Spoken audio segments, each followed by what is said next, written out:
Right after my rebirth, I immediately had the driver bring the most expensive car to pick me up from school. All because that green tea bastard, just to end up with my childhood friend, had dropped hints to make the other students think I was the only poor kid in the whole school. He even pretended that he was the true young master of the Jingquan family.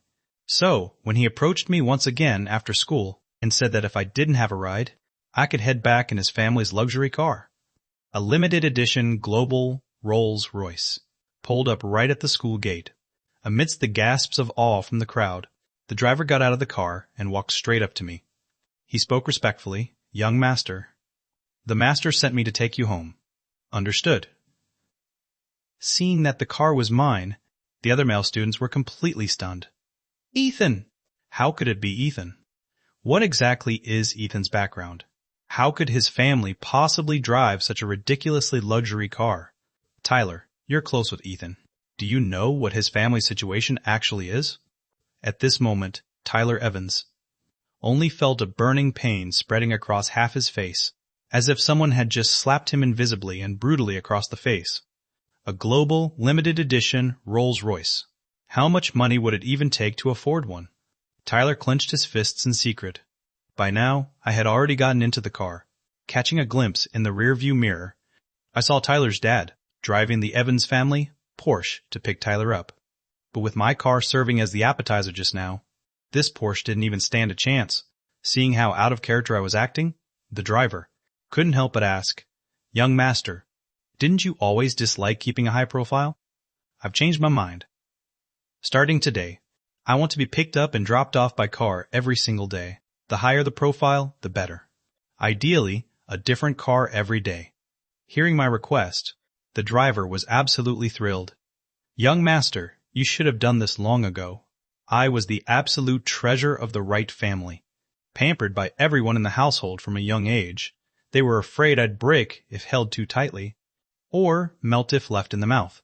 I was originally supposed to go abroad, but because of the marriage arrangement with the Vance family, I came to Linsheng High School instead, to foster feelings with the young lady of the Vance family." I looked at Uncle Lee. "Is there a dinner gathering tonight?" "Yes. It's regarding your marriage to Miss Vance." "Great." I clearly remembered that during this dinner in my past life, my parents had actually wanted to call off the engagement, but Chloe Vance's mother was hell-bent on having her daughter marry into my family. Chloe was reluctant in every possible way, but she couldn't override her mother's wishes. After all, the Vance family was already on the brink of collapse. Without the Wright family's help, the Vance family would go bankrupt within half a year. In my past life, my heart softened. I couldn't bear to see the family of the childhood friend I secretly loved fall into ruin. So, I readily agreed to marry Chloe right after graduation. But in this lifetime, I won't be that foolish ever again. Soon, the car stopped at the entrance of the Four Seasons Hotel. I got out of the car and immediately spotted Chloe, who had just arrived at the entrance.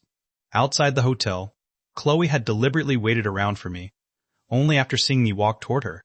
Did she speak coldly? "Ethan, I'm warning you, I don't like you, and I will never marry you." "Chew." "Me neither." As soon as those words left my mouth, Chloe's brow furrowed tightly. The little crush I used to have on her back then. It wasn't like she couldn't tell. Even a fool knew I was secretly in love with her. But since I never confessed, she never planned to expose it either. Anyway, she had zero interest in me. Yet at this moment, I actually said I didn't like her, and didn't want to marry her. Chloe gave a cold sneer, assuming that after being rejected, my pride was just acting up. Inside the VIP private dining room, both of my parents were already seated. And as for the Vance family, since Mr. Vance had passed away early, Mrs. Vance was the only one representing them. The moment Chloe and I walked into the private room, Mrs. Vance stepped forward and affectionately grabbed my hand. "Ethan, look at you. You've gotten thinner after not seeing you for a few days. But you've become even handsomer." I remembered all too well that Mrs. Vance was always calculating. Back then, after I married Chloe, Mrs. Vance plotted to take my wealth. Long before Chloe and I even got married, she had already been scheming to plot against our marital assets. Later on, Mrs. Vance relied entirely on the money I brought into the Vance family to live out her remaining years in luxury. She even dressed up glamorously to attend Chloe and Tyler's wedding Later on, looking at Mrs. Vance's sycophantic expression, I pulled my hand back. Auntie Vance, I've actually gained 10 pounds since last time. Let's just get straight to business today. Seeing my cold attitude, Mrs. Vance couldn't help but feel a bit embarrassed. Standing beside her, Chloe felt rather displeased. Ethan, how can you speak to my mother like that? I'm just telling the truth. Chloe, what's there to be so anxious about? Faced with my dismissive response, Chloe let out a cold sneer. Ethan, put away your young master attitude. I know you look down on our Vance family, and that our Vance family is punching above our weight. If you don't want to marry me, you can just say it clearly. Mrs. Vance angrily slapped Chloe's arm. Chloe, you child, what kind of nonsense are you talking? Their family was currently facing a decline. If they lost the right family, how could just a mother and daughter alone revitalize the Vance family? Chloe made no effort to hide her resentful emotions. Mom! Don't stop me. Everything I said is the truth. Sure enough, my parents' expressions shifted with anger. If, just moments ago, they were still maintaining basic social etiquette, now they couldn't even force a smile if they tried. So it turns out, Chloe had always viewed their son this way. It seems your daughter doesn't want to marry my son either. I think we should just call this marriage off. Mr. Wright. Brother Wright, this is just Chloe being immature. Please don't be angry. I'll make Chloe properly apologize to Ethan. Besides, hasn't Ethan always really liked Chloe? These two kids must just be having a little lover's quarrel. Ethan, isn't that right? Mrs. Vance looked at me anxiously, but I simply spoke with an indifferent tone. Auntie, you're mistaken. Between Chloe and me, it has only ever been the affection of childhood friends. Just now at the entrance, Chloe already made it clear to me she said she doesn't like me, and will absolutely never marry me. I feel the exact same way. So, I came here today to make things clear with you. I want to call off the engagement with Chloe. Hearing what I said, Mrs. Vance was stunned, and Chloe froze in place, utterly dumbfounded. In the past, because I secretly loved her, I would try every possible way to start a conversation with her. She knew all of this perfectly well. How could I suddenly agree to call off the engagement with her? My parents were also caught off guard. I had always been stubborn. Back then, they kept advising me against marrying into the Vance family. But I just refused to listen. Why did I suddenly change my mind today?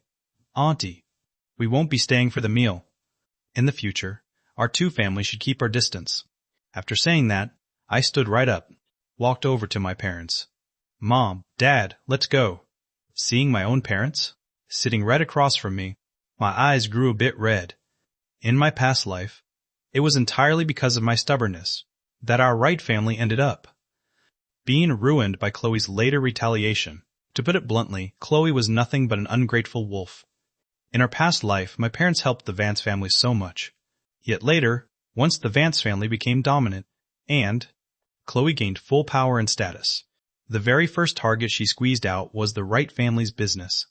Because Chloe had excessive pride and a narrow mind, she always felt in her heart that my parents letting me marry her back then was a humiliation to the Vance family, and nothing more than charity extended to her. Therefore, once she gained power, she couldn't wait to wipe out our Wright family, to wash away her so-called disgrace. A woman like her doesn't deserve to receive a single bit of help from our Wright family. After returning home for dinner, I made up my mind to lose weight. My mother didn't say anything negative. She silently brought over a plate of food and walked in. Looking at the boiled vegetables and shrimp placed before me, I dithered for a moment. My mother spoke with a tender voice. No matter how much you want to lose weight, you can't just not eat. From now on, I'll have the chef prepare a weight loss menu for you. My eyes involuntarily welled up with tears. It's so wonderful to have Mom and Dad right here with me. Having lived through to this lifetime, I finally understand the true value of family. In my past life, I was deeply insecure because of my weight, completely ignoring the warmth my parents gave me, and even pinning my hopes for affection onto others instead. Thank you, Mom. I lowered my head and ate the vegetables in big mouthfuls. I made up my mind that within 3 months, I absolutely had to slim down. The next day, I was so hungry that my head was spinning. But when I stepped on the scale, I found that I had suddenly lost 5 pounds. Aside from the joy, I also knew this was just water weight. Weight loss is a matter of perseverance. I absolutely could not let my guard down. At school, being picked up and dropped off by luxury cars every day made the other students green with envy. As I sat down at my desk, Tyler handed me a box of chocolates. Although I was insecure when I was younger, I actually wasn't particularly fat back then. But later on, I mysteriously started gaining weight. At the time, I thought it was just caused by excessive stress. But later I realized something was wrong, because the time I started getting fat perfectly coincided with when I met Tyler. Aside from using delicious food to tempt me, he must have also used some kind of drugs to make me gain weight. Don't be polite with me. I just saw how hard you're working to lose weight, so eating a small piece won't hurt? As he spoke, he shoved the chocolates directly into my hand, but he didn't expect me to suddenly let out a shout, causing the box of chocolates to crash to the ground. Instantly, it caused quite a commotion in the classroom. After saying a few words to the English teacher, who was currently teaching, she confiscated the chocolates, watching the imported chocolates get taken away by the English teacher. Tyler's expression turned rather ugly. Having things confiscated was a small matter, but something had been spiked inside those chocolates. From beside him, watching Tyler's scheme fail to succeed, I sat back down. The English teacher always liked taking cheap advantages. This box of chocolates was so expensive that, after being confiscated, it would most likely all end up in the English teacher's stomach. I wanted to see how Tyler was going to clean up the mess once the truth came to light. In the blink of an eye, it was recess. After class, Tyler hurriedly went to the office to admit his mistake to the English teacher. Tyler's chocolates were not coming back, but right outside the office he ran straight into Chloe. Seeing Tyler looking so down and out, Chloe asked, "Tyler, what did you go to the office for?" Tyler explained the reason. Hearing him mention me, Chloe grew somewhat impatient. "You should keep your distance from Ethan in the future too. Did you forget what happened at the pool last time? Did you forget how you told me afterward that Ethan was the one who dragged you into the water? He had bad intentions from the very start. There's no need for you to be friends with that kind of person." Seeing Chloe defend him, Tyler felt a secret joy in his heart. Thinking about how I had been picked up and dropped off by luxury cars these past few days, Tyler couldn't help but speak up. "Chloe, I wanted to ask, is Ethan's family really rich? I see him being picked up and dropped off in a different car every day now, so they must have a lot of money, right? Are you guys childhood friends? I have absolutely no relationship with him. Whether his family has money or not has nothing to do with me." Tyler could hear the disgust in Chloe's tone. He quickly spoke up.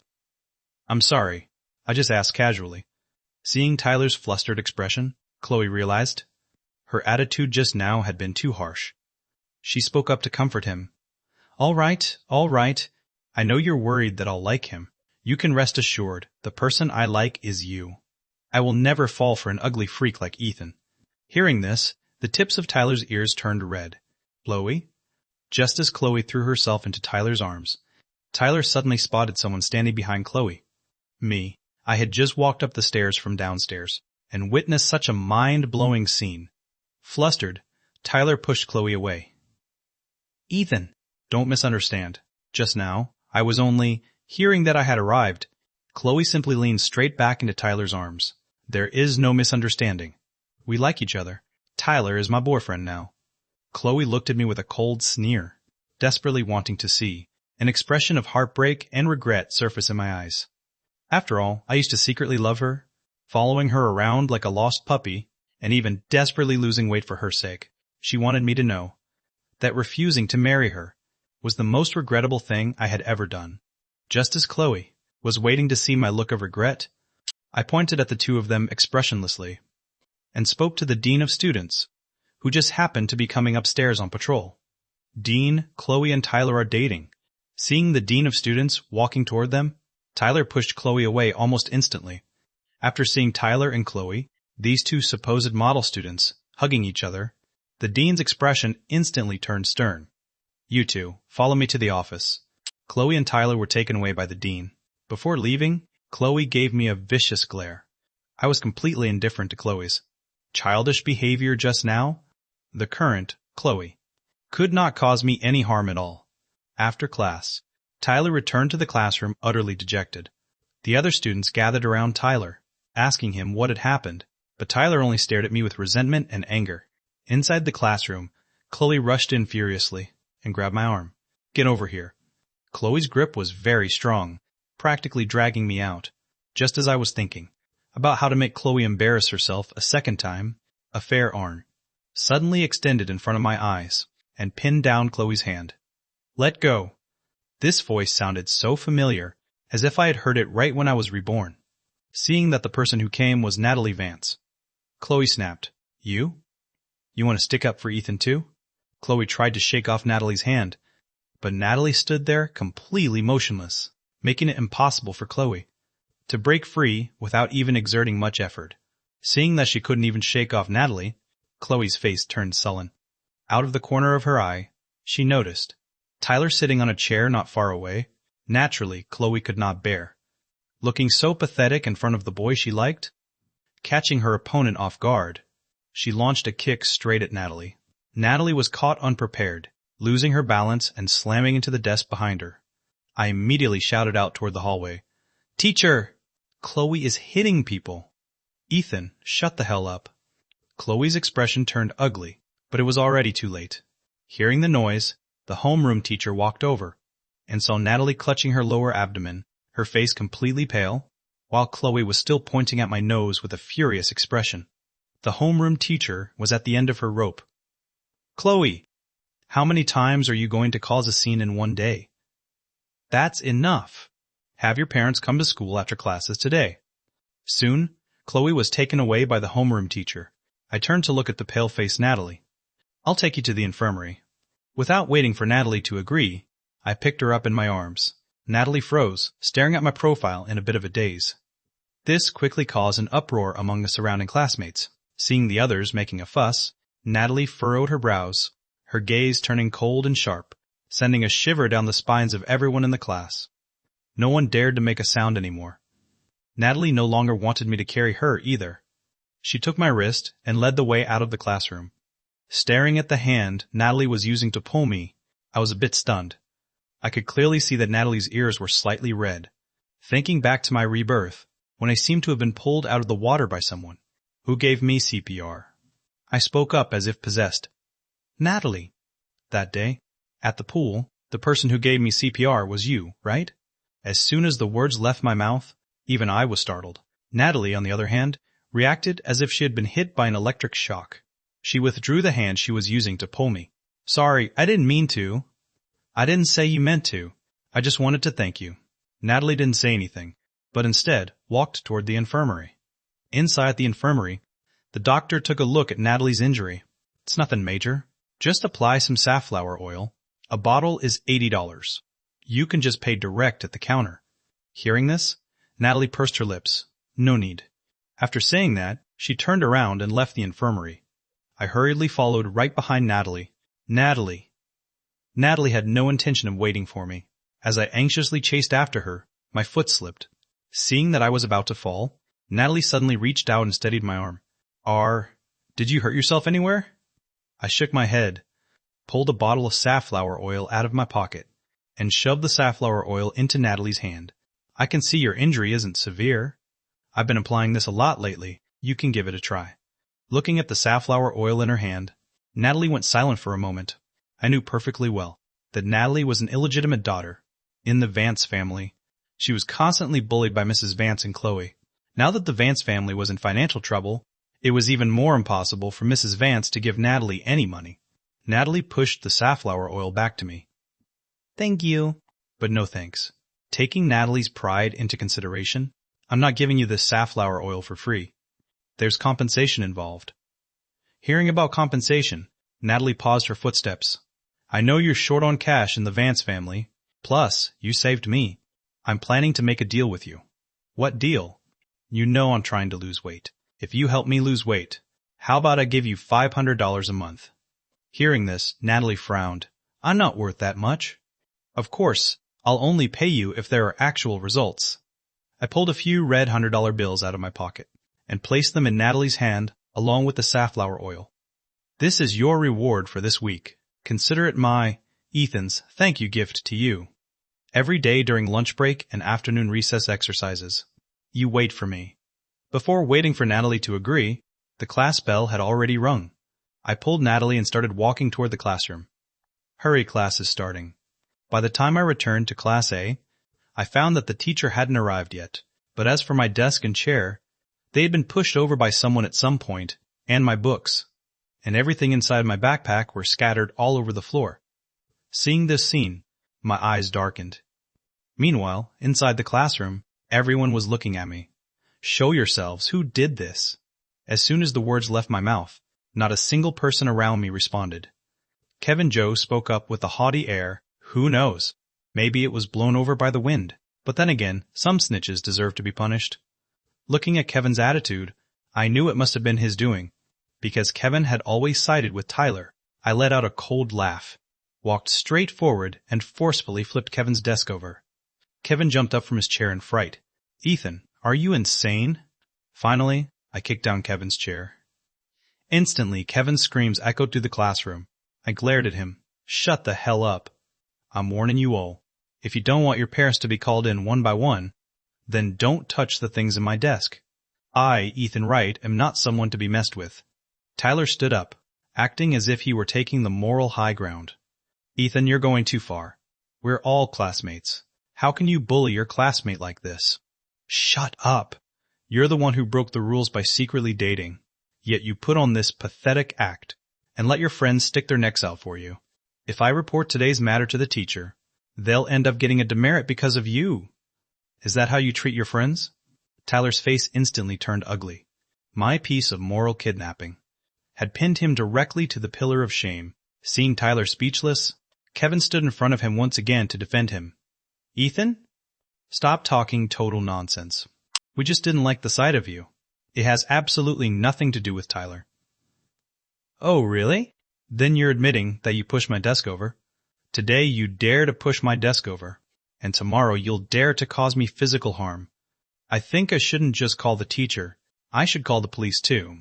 Hearing that I was going to call the police, Kevin's face instantly turned pale. Seeing that I was about to walk out, he stepped forward and grabbed my arm. Ethan, stop right there. Outside the door, the Chinese teacher had already walked in, and just happened to see Kevin pulling at me.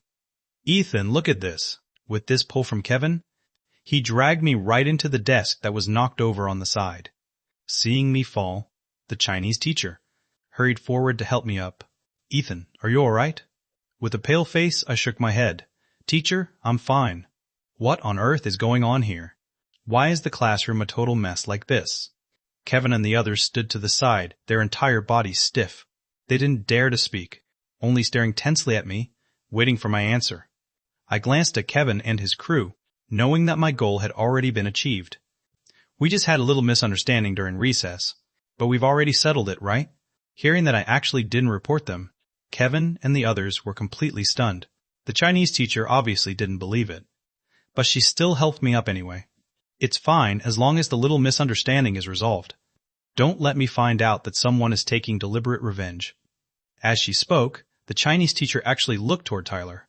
The matter of Tyler and Chloe dating had already spread all over the teacher's office. This look from the Chinese teacher made Tyler feel extremely uncomfortable. After class, Tyler proactively sought me out while I was going for a run. With a guilty expression, he put his arm around my shoulder. Ethan, when Kevin and the others were bullying you, I tried to talk them out of it, but I couldn't stop them. I'm sorry. You didn't get hurt just now, did you? I looked at him coldly. Does this have anything to do with you? After saying that, I was about to leave. Panicking, Tyler ran in front of me. Ethan, I've already admitted my mistake, so just forgive me. We are best friends, after all. I know it's because Chloe confessed her feelings to me, that you got upset, which is why you snitched to the teacher. But when it comes to feelings, you can't force things. Tyler deliberately raised his voice a bit, ensuring all the students around the hallway heard it. I looked at the expressions of the people around who were eager for gossip, and smiled faintly. You mean Chloe? She's just something I didn't want anymore. If you like her, she's all yours. Leaving those words behind, I brushed right past Tyler's shoulder. He froze for a moment. What did I mean by something I didn't want? At this moment, Chloe walked out of the office with a gloomy expression. She had been forced to stand as punishment by the homeroom teacher for a whole class period, and they had even deducted her credit points. "Ethan," Chloe growled under her breath. I stopped my footsteps. I watched as Chloe grabbed Tyler's arm in one swift motion. "Starting today, Tyler is my, Chloe Vance's, boyfriend. Nobody even think about tearing us apart." I turned back to glance at Tyler, sneering in my heart. In my past life, Chloe loved Tyler deeply for many years, but that was simply because she couldn't have him during her youth. As the saying goes, the thing you can't obtain in your youth will trap you for a lifetime. But once you actually obtain it in your youth, it might not turn out to be all that perfect, especially since the Vance family was about to go bankrupt, and Tyler was nothing more than a driver's son. What the two of them would have to face in the future went far beyond just Tyler's lies. Their ending could easily be foreseen. Ignoring them, I turned and walked away. In the afternoon, right after the last period ended, I went to wait for Natalie at the door of Class F. At the same time, I also saw Mrs. Vance rushing into the school in a furious rage. A crowd of onlookers had gathered outside the office. Even from the front of Class F, I could still hear the crisp sound of a slap. Echoing out from inside the office, Mrs. Vance's shrill voice pierced into everyone's ears. "Chloe Vance, you don't care about your reputation, but I still care about mine. Who allowed you to start dating?" Chloe was now Mrs. Vance's only hope. If Chloe's dating affected her studies, the Vance family would be truly finished, especially at a critical juncture like this. Chloe had actually fallen for a boy other than me. Aside from the Wright family, who else at this critical moment could possibly help their Vance family? At this moment, Natalie's clear voice drifted into my ears. "Ethan." As soon as I turned around, I saw Natalie standing right in front of me. "Let's go. Let's head to the pool. With your current body shape, the effect of running to lose weight is just average, and it will also damage your knees. Swimming is more suitable for you. Then let's go to my house. My house has a pool." I suddenly extended this invitation. Natalie froze for a moment. "Don't worry. I'll cover the transportation fee." I shoved a $50 bill into Natalie's hand. Natalie looked at the $50 bill in her hand and said nothing, but instead shoved the money back to me. "I've already received the payment. Since I promised to help you lose weight, I won't accept extra money from you." Seeing this, I didn't push the matter either. The two of us walked one after the other to the school gate. Suddenly, a luxury car impressively appeared right in front of Natalie and me. The driver proactively opened the car door for Natalie. Natalie got into the car with a bit of restraint. I followed closely behind her, looking at Natalie's uneasy expression. I spoke with a smile. "Don't be nervous. My parents are very nice and kind. They just dislike Chloe, that's all." Natalie didn't say anything. Soon, the car arrived at the Wright family villa. Just as Natalie and I stepped through the front door, the aroma of food inside the house drifted out along the hallway. I proactively suggested, "Let's eat first. That way, we'll have the energy to exercise." "No need," my mother's voice interrupted Natalie's long, deliberated refusal. "Ethan, hurry up and change your shoes to eat." When my mother walked over to the foyer, she finally spotted Natalie standing beside me. "Natalie?" My father also came down from the second floor. Seeing Natalie return together with me, he couldn't help but feel bewildered. Didn't his son absolutely despise people from the Vance family? How did he end up getting so close to Natalie Vance? "Mom, Dad, Natalie came over to help me lose weight. From now on, prepare an extra set of utensils every night." I spoke in a casual, domestic tone, leaving Natalie no room to refuse. My parents exchanged a glance. Even though they didn't like the Vance family, the two of them politely asked Natalie to change her shoes, come inside, and have dinner. In the living room, 6 dishes and a soup were set on the table. For my weight loss, I could only eat some shrimp and broccoli. Looking at Natalie's thin and weak appearance, I felt bad for her and scooped extra rice into her bowl. "Eat up slowly. If it's not enough, there's more." "Thank you, Mrs. Wright."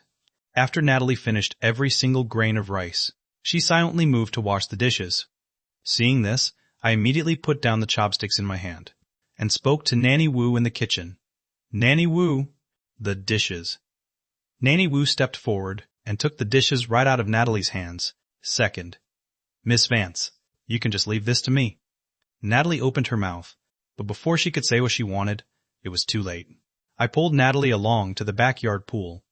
Looking at the pool, which was just as large as the school swimming venue, Natalie couldn't help but feel a bit dazed. After I changed into my swimsuit and walked out, Natalie handed me a weight loss schedule. This is for you. During recess, she had already customized a detailed schedule based on my physical condition. I was somewhat surprised. You made this so quickly? I looked at the extremely detailed weight loss chart in my hand. On it, even what I needed to eat every day, how much water I needed to drink, and how much I needed to exercise were all written down. Natalie spoke seriously. Weight loss cannot rely on starving yourself. You ate too little tonight. Normally, eat more cucumbers and cherry tomatoes. Things like winter melon and corn are all fine to eat. However, you can't eat until you're full each day. During the initial phase, you need to go to sleep with a slight sense of hunger every night. I nodded my head, only half understanding. Seeing that I didn't quite get it, Natalie went silent for a moment, then spoke up again. I will supervise you every day, so there's no need for you to understand it completely. Hearing this, I nodded my head. Meanwhile, my parents poked their heads out, watching Natalie supervise my swimming from the edge of the pool. The two of them had practically zero interaction throughout the entire process. My mother felt a bit puzzled. What's going on? Are they really just here to exercise? My father was also completely baffled. Could it be that our boy has shifted his affection to someone else? He doesn't like Chloe anymore, but has fallen for Natalie instead? The couple bounced ideas off each other, catching my and Natalie's attention. I poked my head out from the pool. Mom, Dad, what are you two doing? Hearing my voice, my father and mother hurriedly walked out from the corner. Your mother and I prepared some fruit for you two. You can eat it once you get tired from swimming later. Yes. If you feel that just swimming is too boring, then go to the gym on the second floor. There's plenty of equipment in there. My father and mother smiled awkwardly. I could tell at a glance that my parents were overthinking things.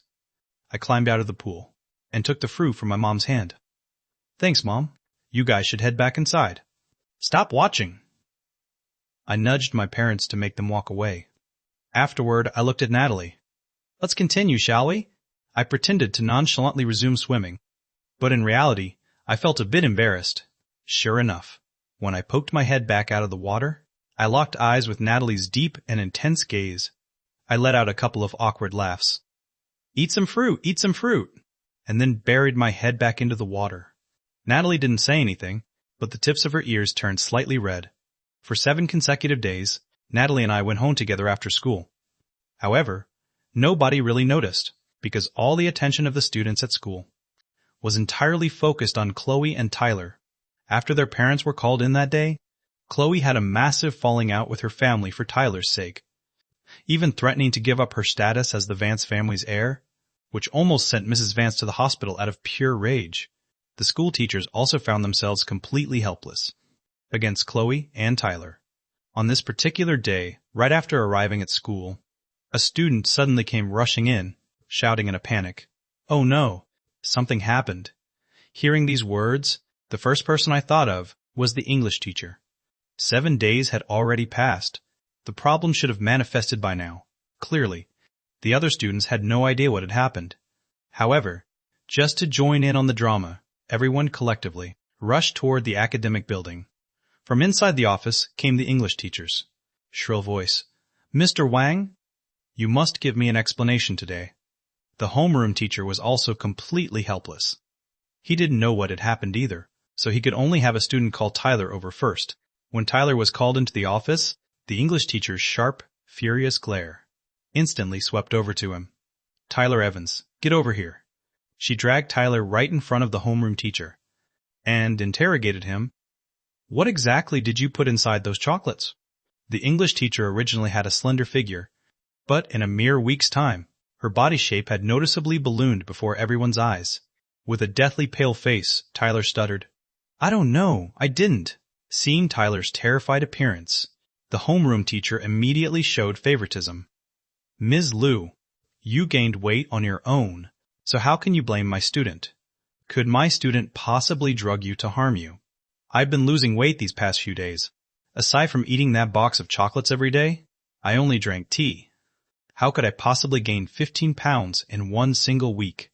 I already took the chocolates for a lab analysis, and the test results show that someone slipped hormones inside them. Tyler, you're really something, aren't you? The students outside the door gasped in unison. How could there be hormones in there? That's way too terrifying. Tyler is so kind-hearted. How could he possibly drug the English teacher? The students were hearing such explosive gossip for the very first time. And because of this, the homeroom teacher's face turned completely dark. As he looked at the conclusion written on the lab report, he pulled Tyler over with a hard yank. Tyler, is this true? Did you really do this? Tyler's face turned deathly pale. He never expected that a single box of chocolates could escalate things to such a severe and dangerous point. No, it wasn't me. I didn't do it. You still want to deny it? You're already doing drugs to harm people at such a young age. What will you become when you grow up? Call your parents right now and make them get over here. There must be a proper accounting for this matter. The English teacher was dragging Tyler over toward the phone. Right at that moment, Chloe stepped forward. I was the one who put the drugs in the chocolates. It has nothing to do with Tyler. Anyone could see that. Chloe was just taking the blame for Tyler. Chloe stepped up and pulled Tyler over to her side with a firm tug. I'm the one who drugged them. If you want to call parents, call mine. Just like that, Chloe's parents were called in for her. When Mrs. Vance found out that her own daughter was paying the price for the mistake Tyler had made, her impression of Tyler instantly plummeted even lower. But the matter did not just end there. The English teacher insisted on calling the police and demanded a disciplinary punishment for Chloe. Under Mrs. Vance's repeated pleading, she not only paid $200,000 in compensation, but a major demerit was also recorded against Chloe. At such a critical time as junior year, what did getting a major demerit mean? It meant that Chloe might completely miss out on the top-tier university she had always dreamed of attending. On this day, I was in a fantastic mood, and I even had much more energy for my workouts. After a little over 10 days since my rebirth, I had already lost 20 pounds. Though the further along I went, the harder losing weight would become. It was a great start nonetheless. Seeing that final exams were drawing near, Class A, and all of its students were studying incredibly hard. Every day, aside from grinding practice questions, they were burying their heads into memorizing books. Only Chloe, after that incident, seemed to have completely given up on herself. Every day, she just skipped classes to go on dates with Tyler. I was entirely unfazed by it. Inside the library, I was burying my head in intense study, when suddenly the chair opposite me was kicked by someone. I furrowed my brows. When I looked up, sure enough, I saw Chloe.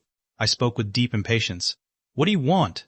You were the one behind the chocolate incident last time, weren't you? On what grounds do you claim it was my doing? Aside from Tyler, you were the only one who touched those chocolates, and you still say it wasn't you? Then why don't you suspect Tyler instead of suspecting me? Chloe looked at me with utter disdain. Tyler is kind-hearted. On the other hand, you, Ethan, how did I never realize before that you're so vicious? I snapped my book shut, wearing an entirely indifferent and calm expression. If you actually have a brain, go investigate it yourself. Find the evidence, and if you prove it was me, you're more than welcome to expose me. But if you don't have evidence, then don't play the white knight right in front of my face. It's absolutely moronic. Chloe was provoked by my words. She instantly slammed the table, stood up, and made a move to attack me. The very next second, Chloe's arm was pinned down by someone. This is the library. Not a place where you can just throw a tantrum as you please. What the hell do you think you are? Get lost! Chloe tried to shake off Natalie, attempting it several times but failing to break free every single time. The duty of a library assistant is to maintain the order of the library. Do I need to sound the security alarm? Chloe glanced at Natalie, then looked back at me. What? Have the two of you actually ended up together? Ethan, you used to shamelessly chase after me like a parasite, and now you turn around and get with Natalie? The moment Chloe's words fell, Natalie's hand swung out and delivered a sharp slap across her face. Afraid that things would get out of hand, I immediately stood up. Natalie, don't fight. Upon hearing me speak, Natalie regained her composure. She looked down coldly at Chloe, who was on the ground. Watch your mouth. If there is a next time, I'll definitely rip it apart. Chloe never expected that Natalie would dare to lay a hand on her. For a moment, she was burning with rage. Just as Chloe was about to strike back, I shielded Natalie by stepping in front of her. Chloe, You were the one throwing insults first. You deserved getting slapped. If you fight back now, you'll be entirely in the wrong. Do you really want to get another demerit recorded against you? Record a demerit then. Like I care about that anymore? Don't forget, if you get one more demerit, you'll be expelled from school. If you're gone, what happens to Tyler? Hearing Tyler's name, Chloe's hand, which was still acting on impulse, instantly froze in place. Knowing that I had successfully grabbed Chloe by her weakness, I took Natalie's arm and said, "Let's go. Help me find another place to study." This time, Chloe didn't step forward to stop us. Seeing that Chloe was gone, I just found a random spot to sit down. Bad luck. What absolute bad luck. I'm going back to work. Natalie's tone was somewhat indifferent. For some reason, I felt like Natalie was a little unhappy. I stepped forward to comfort her. What Chloe said just now was total nonsense. Her own mind is just toxic and dark. Don't take it to heart. I'm already used to it. You're a library assistant? Yeah. How come I've never heard you mention it before? You didn't ask. Natalie was arranging the books on the shelves, so I followed right behind her. Your academic grades are so good, you should have been in Class A originally. Why did you get into a fight before? Forgot. Natalie wore an expression that showed she wasn't willing to talk much about it. I let out an awkward smile from beside her, doing just enough to prevent the atmosphere between us from becoming too stiff. Watching Natalie laboring to arrange the books, and remembering how difficult her life was in the Vance family, I thought it over and then spoke up. Natalie! I know you're great at studying. Could you do me a favor? Say it. I need someone to help tutor me in my schoolwork. Could you help tutor me every night from now on? I'll calculate the money for you based on your hourly rate. How about $100 a session? Natalie raised her eyes to look at me. Every time you take an exam, your grades are always in the top 10 of the entire grade. There's no need for tutoring. I've been slacking off lately. My practice test scores are a total train wreck. Let alone top 10 in the grade. I won't even be able to make it into the top 100. Don't worry. As long as I pass this final exam smoothly, I'll give you $1,000 as a bonus. Just please help me out. Seeing that I didn't look like I was lying, Natalie hesitated for a moment. I continued speaking. If it's too much trouble for you, tutor me on Saturdays and Sundays from now on instead. Got it. Seeing Natalie agree, a look of pure joy instantly flashed across my face. It's a deal. With a top student like Natalie helping me out, the next final exam would definitely be in the bag. Just as I was planning, to go back and bury my head in intense studying again, Natalie suddenly began to cough violently. Only then did I notice that Natalie's complexion looked rather awful. Because of the intense coughing, her face and neck were flushed a bit red. Nah, Natalie. I was about to reach out to check Natalie's forehead, but my hand was slapped away by her reflexively. No need. Just then, another library assistant came running over anxiously. Natalie, I told you to wait over there properly while I got the medicine for you. Why did you run off? Medicine? What happened to Natalie? What else could it be? She's got a fever. Why? Isn't it just because you came home a few hours late these past few days? They actually locked you outside the house for the entire night.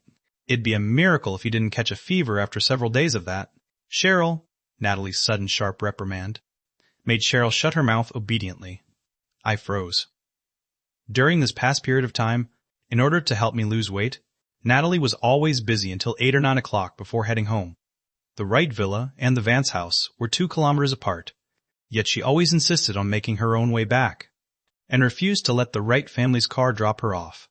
I never expected that Mrs. Vance would actually be so heartless as to not even let Natalie step inside the house. Ethan. Oh, Ethan, you really are an idiot. How did you fail to consider this factor? Am I not just telling the honest truth? What are you getting mad for? Cheryl handed the medicine to Natalie, while her gaze shifted back and forth between Natalie and me.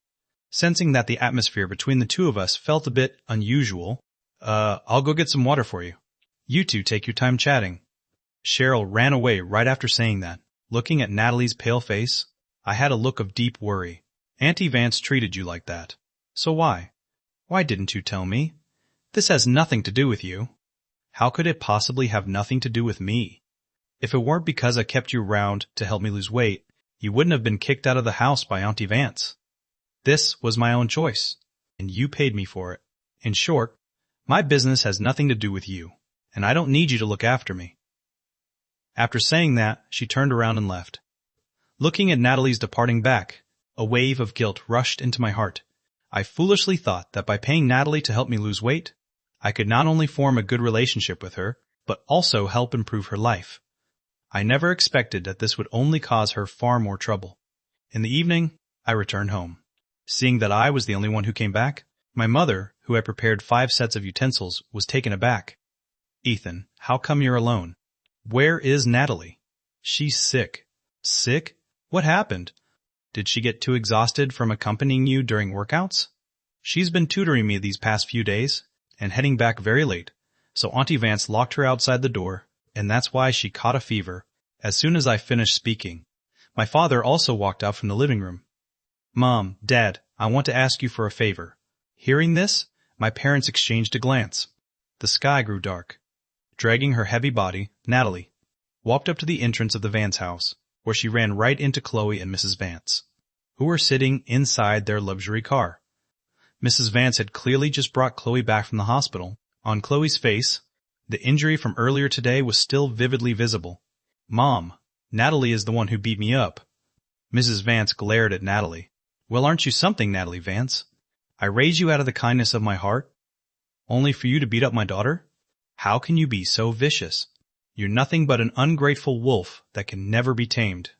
"Today I'm going to—" Mrs. Vance grumbled as she spoke, while stepping forward to pinch Natalie's arm hard.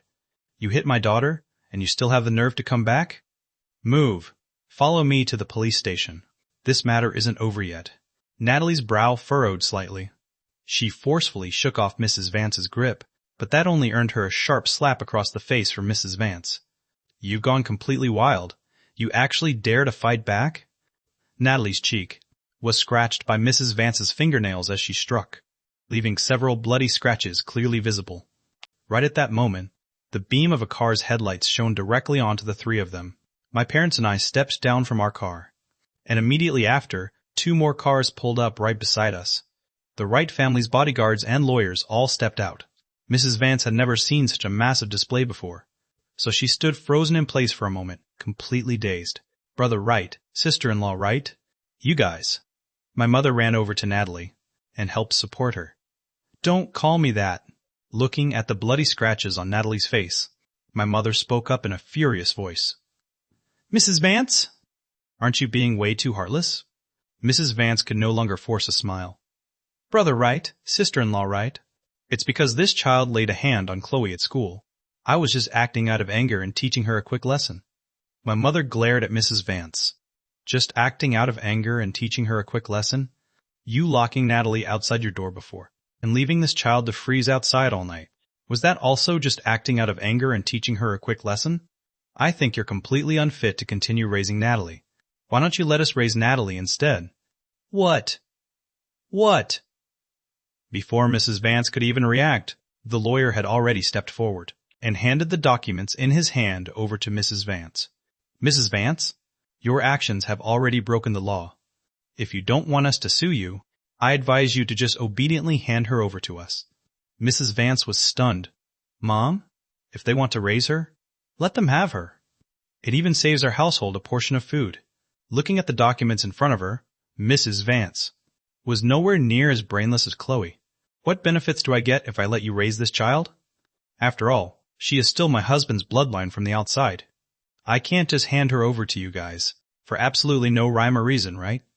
Listening to the words coming out of Mrs. Vance's mouth, I couldn't help but let out a cold laugh. Mrs. Vance was always exactly like this, never forgetting to rake in a profit before doing anything. Seeing that my father was about to speak up and promise Mrs. Vance some benefits, I interjected, "Auntie Vance, this matter of you abusing Natalie? If it spreads through our social circles, it will only bring harm to the Vance family and to you, with 0 benefits. We are actually helping you out here, yet you turn around and demand benefits from us instead? We have absolutely no benefits to give you. Why don't we just go straight through the court process instead? If we take this to the police station, given your past conduct, Auntie Vance, I'm afraid you might even face prison time. When that time comes, our Wright family will still be able to adopt Natalie just the same." Hearing my words, Mrs. Vance's face turned a few shades paler. Mom? Just sign it. I don't want to see your face anyway. Mrs. Vance felt the exact same way, but the thought of giving someone away for free without snagging any benefits left a deeply bitter taste in her mouth.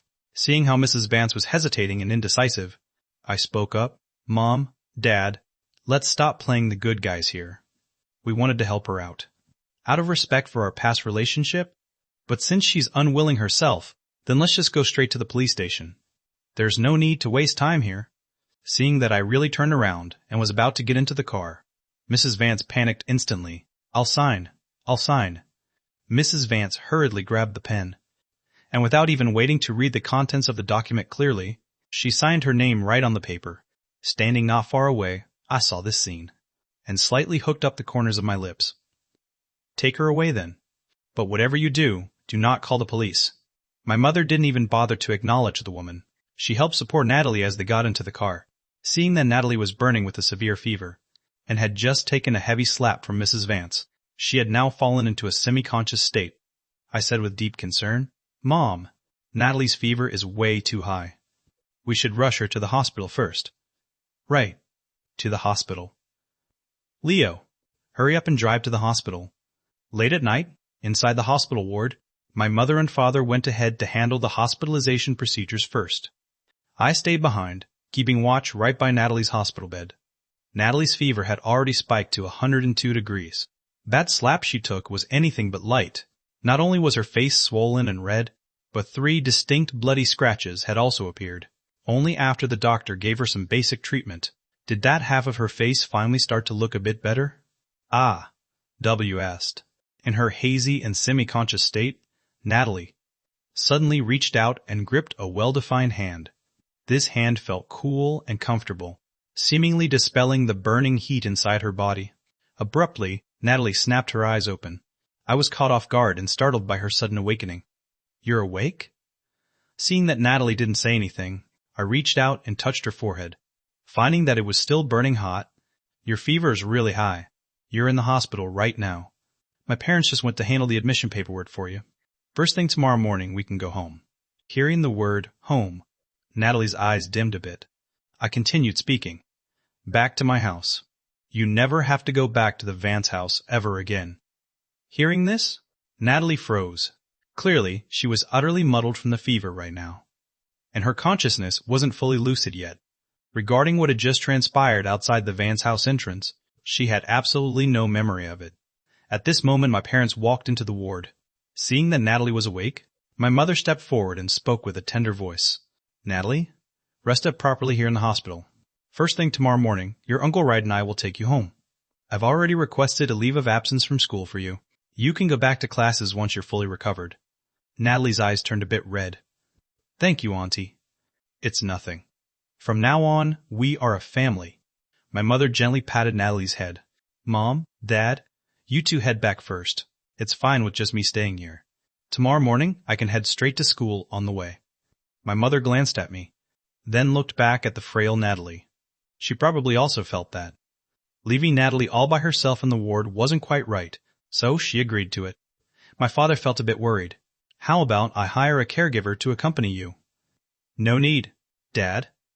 It's just for one single night. Just remember to have Uncle Leo pick us up tomorrow morning. Seeing how persistent I was, my father couldn't win the argument and could only agree. Once my parents left, I comforted Natalie on the hospital bed. Get some rest early. In the future, you won't have to work hard at a part-time job. You won't have to miss out on dinner, and you will never be kicked out of the house again. Starting today, we are your family. Lulled by my gentle voice, Natalie drifted off to sleep. Natalie's lips pursed slightly.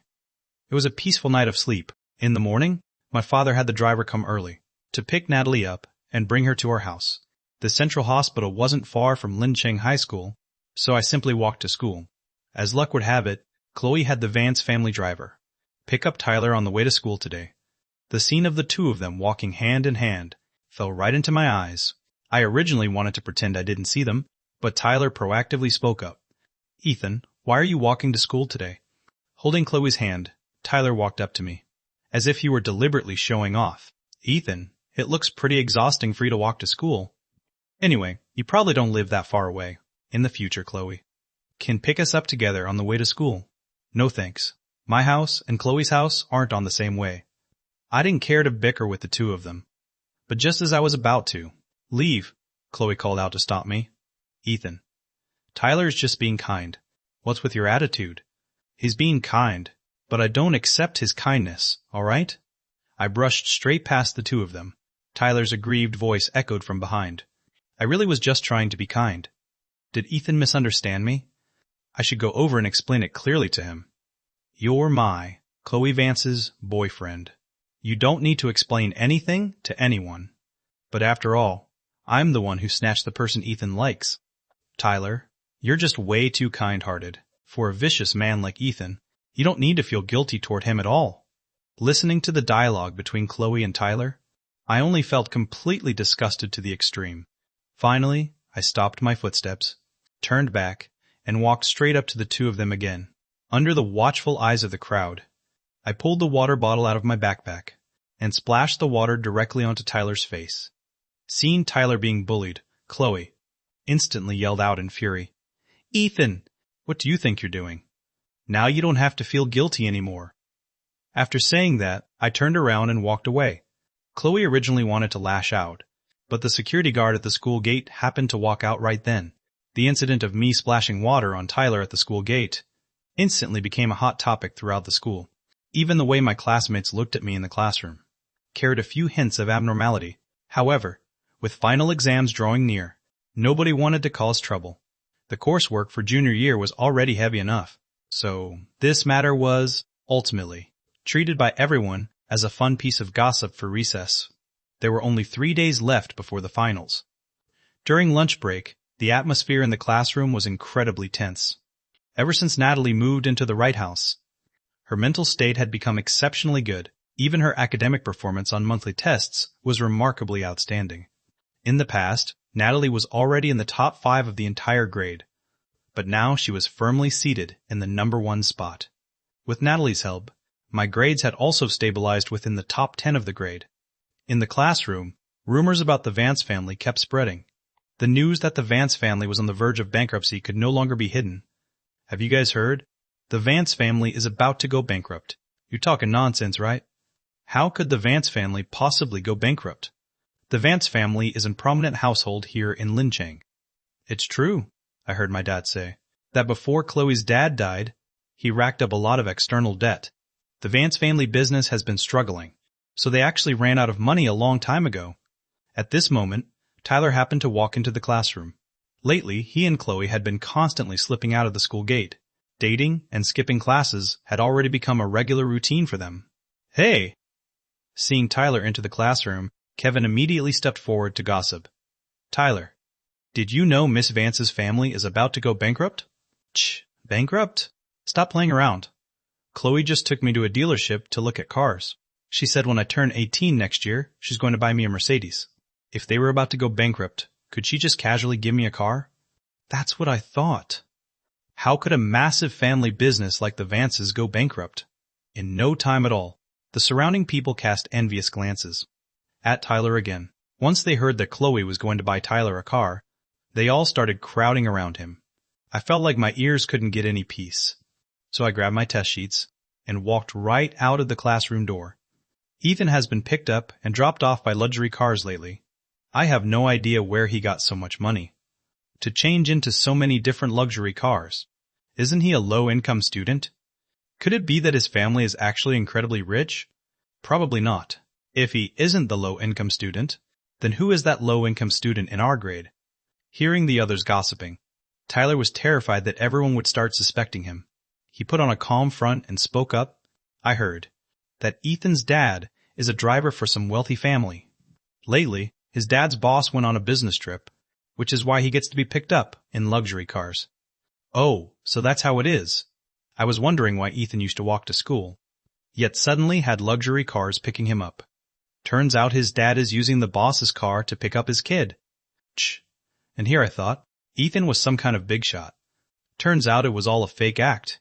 Looking at how the other students turned up their noses at me, Tyler felt a bit panicky inside. I absolutely cannot let anyone find out that I am the only low-income student in the entire junior year. Otherwise, the whole image I painstakingly built up at school will be completely ruined. In the reading corner on the floor, I was seriously working through practice questions when a carton of milk suddenly appeared in front of my eyes. I looked up and realized the person who came was Natalie. "Mrs. Wright asked me to bring this to you." I naturally took the milk. "When did my mom give this to you? How come I didn't know about it?" Ever since Natalie came to live at my house, she went to and from school together with me every day. I clearly remembered that Natalie and I left the house together today. How could my mom have given Natalie milk to pass on to me? Very quickly, I guessed that this was bought by Natalie with her own saved money. I hadn't eaten lunch, so my stomach was already growling at this moment. I looked at the carton of milk with a bit of conflict. I'm on a diet.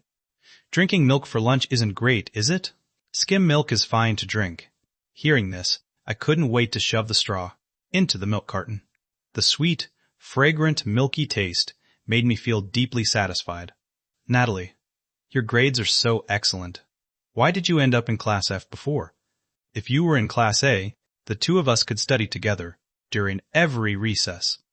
Natalie remained silent for a moment before speaking. "Do you want me to come to Class A?" I nodded my head while sipping the milk. "Of course." Natalie didn't say anything.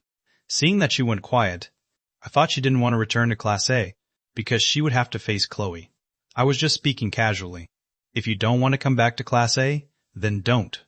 I'll try my best. Hearing her, I blinked. I'll try my best to find a way to return to Class A. Really? Yeah, really. Before I even had a chance to celebrate, the bell marking the end of lunch break rang out. Natalie packed up the books in front of me and spoke with a smile. "Class is starting. Head back and grind some questions first." I nodded my head. By the time I returned to the classroom, I saw Tyler bragging to the other students again about what expensive gift Chloe had bought for him. When Tyler's gaze landed on me, a clear look of provocation flashed through his eyes. I ignored Tyler.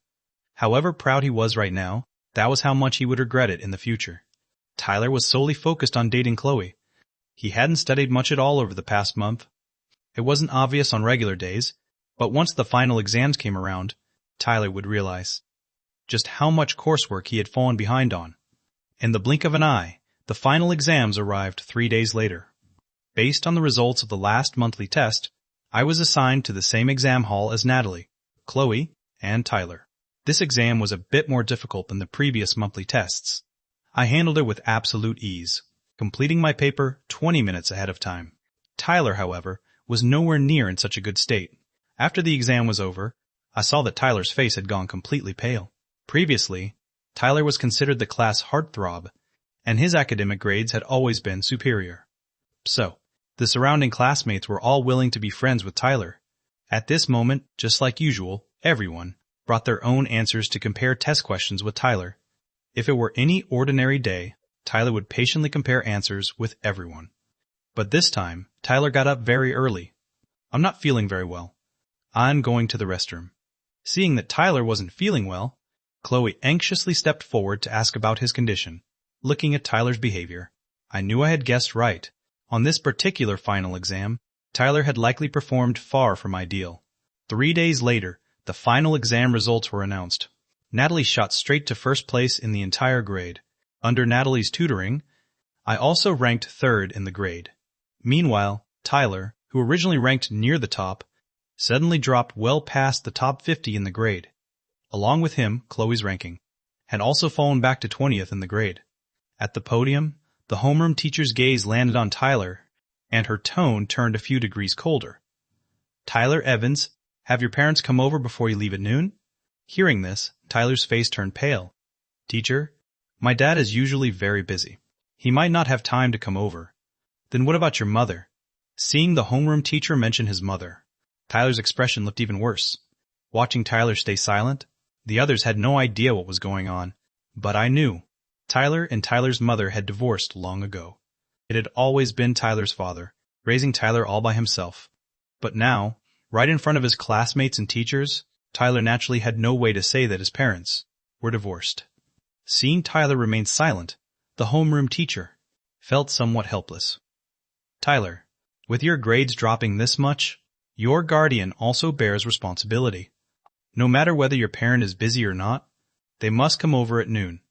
After saying that, the homeroom teacher started assigning summer homework, leaving Tyler no chance to make excuses. The mere thought of his father coming to the school, made Tyler feel extremely anxious. If everyone in the class found out that he was actually the only low-income student in the entire junior year, then his previous framing of Ethan would definitely be exposed. At noon, the other students had already packed their bags to head home for summer break, but Kevin and a few others stayed behind. Chloe was keeping watch right by Tyler's side, which made Tyler extremely anxious. The time Tyler had notified his father to come to school was 12:30, precisely because he wanted to wait until Chloe and the other students in the class had left, so that his father's true identity wouldn't be discovered by anyone. But he never expected that, because Chloe was worried about him. She insisted on waiting until the homeroom teacher finished lecturing him before she would leave, and Kevin and his crew had the exact same intention, wanting to stay behind to comfort Tyler. However, they would never guess that Tyler didn't need comfort right now at all. What he needed was for them to leave this place as fast as possible. Otherwise, his massive lie wouldn't be able to stay covered up. I sluggishly packed up the practice booklets inside my desk. Natalie, who was outside the door, saw that only Chloe and her crew were left, so she walked in. Natalie walked up to my side and prepared to help me pack my backpack, but I pinned down Natalie's hand instead and shot her a meaningful glance. After spending this recent period together at the Wright House, Natalie quickly understood what I wanted to do. She simply pulled up a chair and sat down next to me. Didn't you say today that there was a question you didn't know how to do? I'll teach you right now. I was just worrying about not finding an excuse to stay in the classroom and watch the show. Seeing that Natalie had given me such a perfect reason, I quickly pulled out a practice booklet and randomly pointed at a question. It's this question. Natalie took the textbook and looked through it unhurriedly. Meanwhile, Tyler, who was sitting not far away, was already burning with anxiety. It was bad enough that Chloe, Kevin, and the others hadn't left. But why did Ethan and Natalie stay behind too? Watching the hand on the classroom clock already pointing past the 12:30 mark, Tyler finally couldn't hold back his emotions anymore. He spoke up. Chloe, Kevin, you guys head home first. I can handle this on my own. No way. I'm staying right here to accompany you. If that old hag Miss Lee dares to bully you, I'll never hear the end of it with her. Yeah, Tyler, we're all right here. Don't be afraid. Your grades just dropped a little bit, that's all. Is that really worth calling parents over? Seeing that Kevin and his crew weren't leaving, Tyler could only try to persuade Chloe first. Chloe, you should still head out first. My dad doesn't support me dating at an early age. I'm afraid if my dad sees you then, he'll get angry. All right then. Remember to message me once you get home. Tyler nodded his head. At this moment, he wished for nothing more than for Chloe to leave immediately. Before leaving, Chloe still uneasily told Kevin and the others to take good care of Tyler. Looking at Chloe's deep care for Tyler, Kevin and the other guys' faces were filled with envy. And Kevin, seeing me solving questions up front, as if I hadn't heard a single thing, deliberately spoke up. Miss Vance is really so good to our Tyler. I heard that Miss Vance is already planning out a proposal. Tyler, your Evans family is a massive enterprise. I bet you guys will get engaged right after graduation, won't you? I don't really know about that either. How could you not know? I heard that for children of upper-class enterprises, a lot of them get engaged right after finishing high school, just waiting until they reach the legal age to get married. Tyler, Miss Vance loves you so much. She definitely wouldn't bear to let you go abroad to study all by yourself. Maybe the Vance family really will go to the Evans family to propose first. Exactly. Our Tyler is handsome and has a great personality. Plus, he's the young master of the Evans family. He and Miss Vance are the perfect match. How could Miss Vance bear to let our Tyler go abroad to study alone? She'll definitely go along with you in the future. Looking at the expectant expressions on everyone's faces, Tyler also seemed to visualize the future where he married into a wealthy family. Hearing all this, I couldn't help but let out a cold laugh in my heart. 3 years after graduating from high school, during a high school class reunion, Tyler had already returned from studying abroad and ended up with a wealthy foreign woman. The two of them got engaged very quickly. Chloe was also present back then. Upon hearing the news of Tyler's engagement, Chloe didn't give a damn about my dignity as her husband. Her eyes turned red right then and there, and she even chased Tyler outside, wanting to speak with him alone. And at that time, I was already Chloe's husband. Because of Chloe's action, I was made an absolute laughingstock at that class reunion. Later on, the Vance family business grew bigger and bigger, and Chloe also became one of the top business CEOs in Linching. It was precisely at that time that Tyler's wife suffered a business failure and committed suicide by jumping off a building. Only then did he return to the country to rekindle his old flame with Chloe. And Chloe, just to divorce me smoothly, locked me away in a mental asylum. Thinking of all those events from my past life, the pencil currently in my hand suddenly snapped. Natalie looked at my state but remained silent. However, the commotion I made also caught the attention of Kevin and the others. Ha ha! Looks like someone just can't stand listening to this anymore. Our Tyler was just born for wealth and honor. Ethan, don't get jealous. If you get born into a rich family in your next life, maybe Miss Vance will take a liking to you then. The surrounding people didn't hide their mockery toward me at all, but Natalie couldn't stand it. She stood right up, walked over in front of Kevin, and delivered a heavy kick straight to Kevin's desk. Those few classmates who were making a commotion just now instantly didn't dare to say another word. Right at that moment, the voice of a middle-aged man echoed from outside the classroom. "Is this class 1? The middle-aged man who arrived was around 40 years old, with a well-proportioned build, looking a bit weathered by age, and with a few strands of white hair. He was wearing a driver's uniform. The pair of sneakers on his feet were already a bit worn out, and his hands were exceptionally rough. If I hadn't guessed wrong, the person in front of us was Tyler's father. Tyler never expected his dad to show up so quickly. Before he could even think of what to say, Kevin, who was standing on the side, asked in confusion, "Who are you?" The other classmates all sized up Tyler's dad without exception. Tyler's dad smiled honestly and said, "I am. He's our family's driver." Tyler blurted out almost in a total panic. He anxiously walked over to his dad's side, and under his dad's bewildered gaze, he spoke up. "My dad is busy and has no time, so he had our family driver come over." "Oh, so it's the Evans family's driver. I was thinking Mr. Evans wouldn't dress like this." "Makes sense. Tyler's dad is the CEO of the Evans Group, after all, dealing with a myriad of issues every single day. How could he possibly find time to come to school?" Kevin and the other classmates chimed in one after another, making Tyler smile extremely awkwardly. Meanwhile, Tyler's dad beside him clearly understood now that his own son was talking big in front of his classmates, pretending to be the young master of a wealthy family. He tugged at Tyler. "Tyler, how can you?" "Shut up. Who allowed you to call my name? You're nothing more than a driver for our family. If you dare to disrespect me again, I'll have you kicked out of our household." "Exactly. He's just a measly driver, yet he dares to lay hands on the boss's son. He doesn't even see who he is." Tyler's dad looked extremely humiliated. Meanwhile, Tyler was deeply terrified that if they stayed any longer, his dad would reveal the fact that he wasn't a wealthy young master. He immediately pushed his dad along, saying, "The teacher's waiting right in the office. Why don't you hurry up and go see her?" Seeing his son's anxious expression, Tyler's dad knew. His son was afraid his identity would be exposed by his classmates, although he was extremely dissatisfied with Tyler's actions for the sake of his son. Having a slightly better life at school, he bowed his head, nodded, and walked away. Kevin spoke up with deep dissatisfaction. "Tyler, the driver of your family is way too oblivious to proper etiquette. He must be pulling rank just because he has been working as a driver for your family for a long time." Tyler, hearing his classmates' contempt and disdain toward his own father, forced a deeply strained smile. Meanwhile, pretending to solve questions on the side, a gossip-enjoying smile surfaced on my face. "What are you laughing at?" "It's fun." "Where is it fun? You wouldn't understand. But I bet you'll be able to understand in the future." Looking at Tyler's anxious expression, when he was afraid his identity would be exposed, I felt incredibly refreshed in my heart.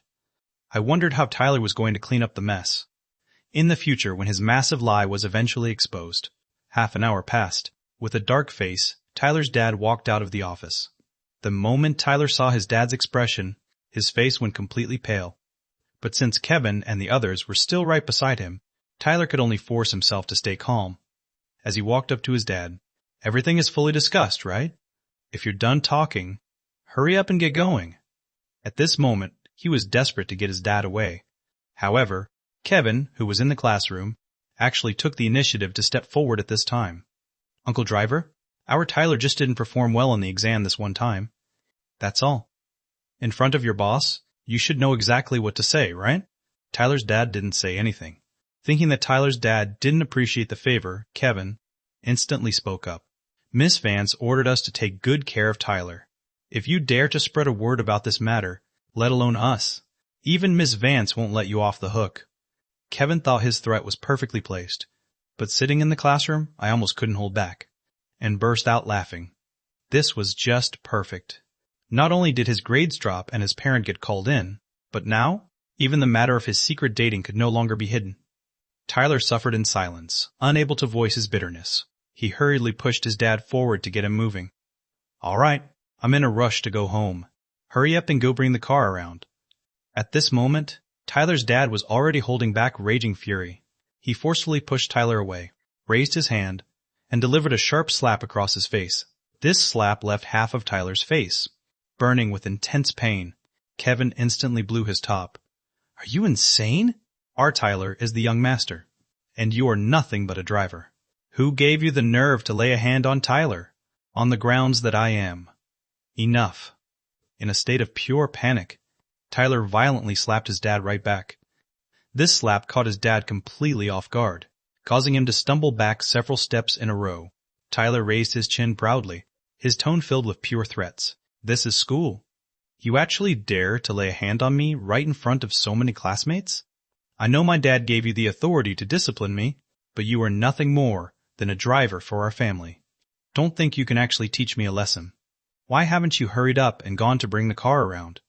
Do you really want to stay here and let others make a laughingstock out of our family? Every single word from Tyler was a reminder to his dad that this was school and there were classmates all around. Seeing this, even though his dad was filled with raging fury, he could only fling his sleeve in anger and storm off. Inside the classroom, I stretched my neck out, wanting to see what was happening outside. Natalie, however, packed all of my practice booklets into my backpack. By the time I snapped back to my senses, I found that the desk had already been cleared completely neat and tidy. Natalie tapped my head lightly. You've watched enough. Let's go home. The two of us walked out of the classroom one after the other. Summer break arrived. For my sake, Natalie specially formulated a summer break schedule. Through the efforts over the past 2 months, I had successfully slimmed down back to 130 pounds. Summer break was the absolute best phase for a final sprint. In August, seeing that summer break was drawing to a close, the class group chat suddenly became lively. I saw that in the group chat. Tyler warmly invited everyone to a summer resort villa to escape the heat. Hearing that they could go to a summer resort villa, everyone grew interested one after another. When I saw this message, I couldn't help but curl up my lips. It seemed Tyler was terrified that the incident of his dad going to school last time had made his classmates doubt his identity, so he specially looked for an opportunity to prove that he was indeed a wealthy young master. Furthermore, his wording was extremely clever, only saying he was inviting everyone to a summer resort villa to escape the heat, without explicitly stating that the summer resort villa belonged to his family. This perfectly avoided a lot of trouble later on. I flipped over on the bed and ran over to Natalie's room next door. I didn't knock, and when I pushed open the door, Natalie was sitting by the window, leaning back and reading a book. I asked with a beaming smile, but the moment she heard the name Tyler, the smile on Natalie's face instantly vanished completely. Not going? Really not going? Yeah. There's a good show to watch. I'm not part of Class A yet. You go ahead. Be careful on the road. Seeing that Natalie wasn't interested, I didn't press the matter further. Just as I was about to turn around and leave, Natalie suddenly spoke up. Give me the address. Did you change your mind? No. Just in case it gets too late, it'll be easier for me to ask Uncle Leo to pick you up. Hearing this, I nodded my head. All right. Got it. I wanted to drag Natalie along to watch a good show together, but I didn't expect her to have absolutely zero interest. Then I guess I would just have to go watch the show by myself. In the blink of an eye, the day after tomorrow arrived. The summer resort villa was located in the mountains, on the outskirts of the city. Though called a resort villa, it was actually just a massive villa, with a spacious courtyard. The other classmates from the class had already arrived long ago. Tyler was dressed in casual loungewear, acting as if he had been living here for a long time, as he invited the classmates into the living room. "Everyone, please just make yourselves at home. No need to be polite." Kevin and the others were seeing such a massive villa for the very first time, and for a moment, they were all so stunned they were speechless.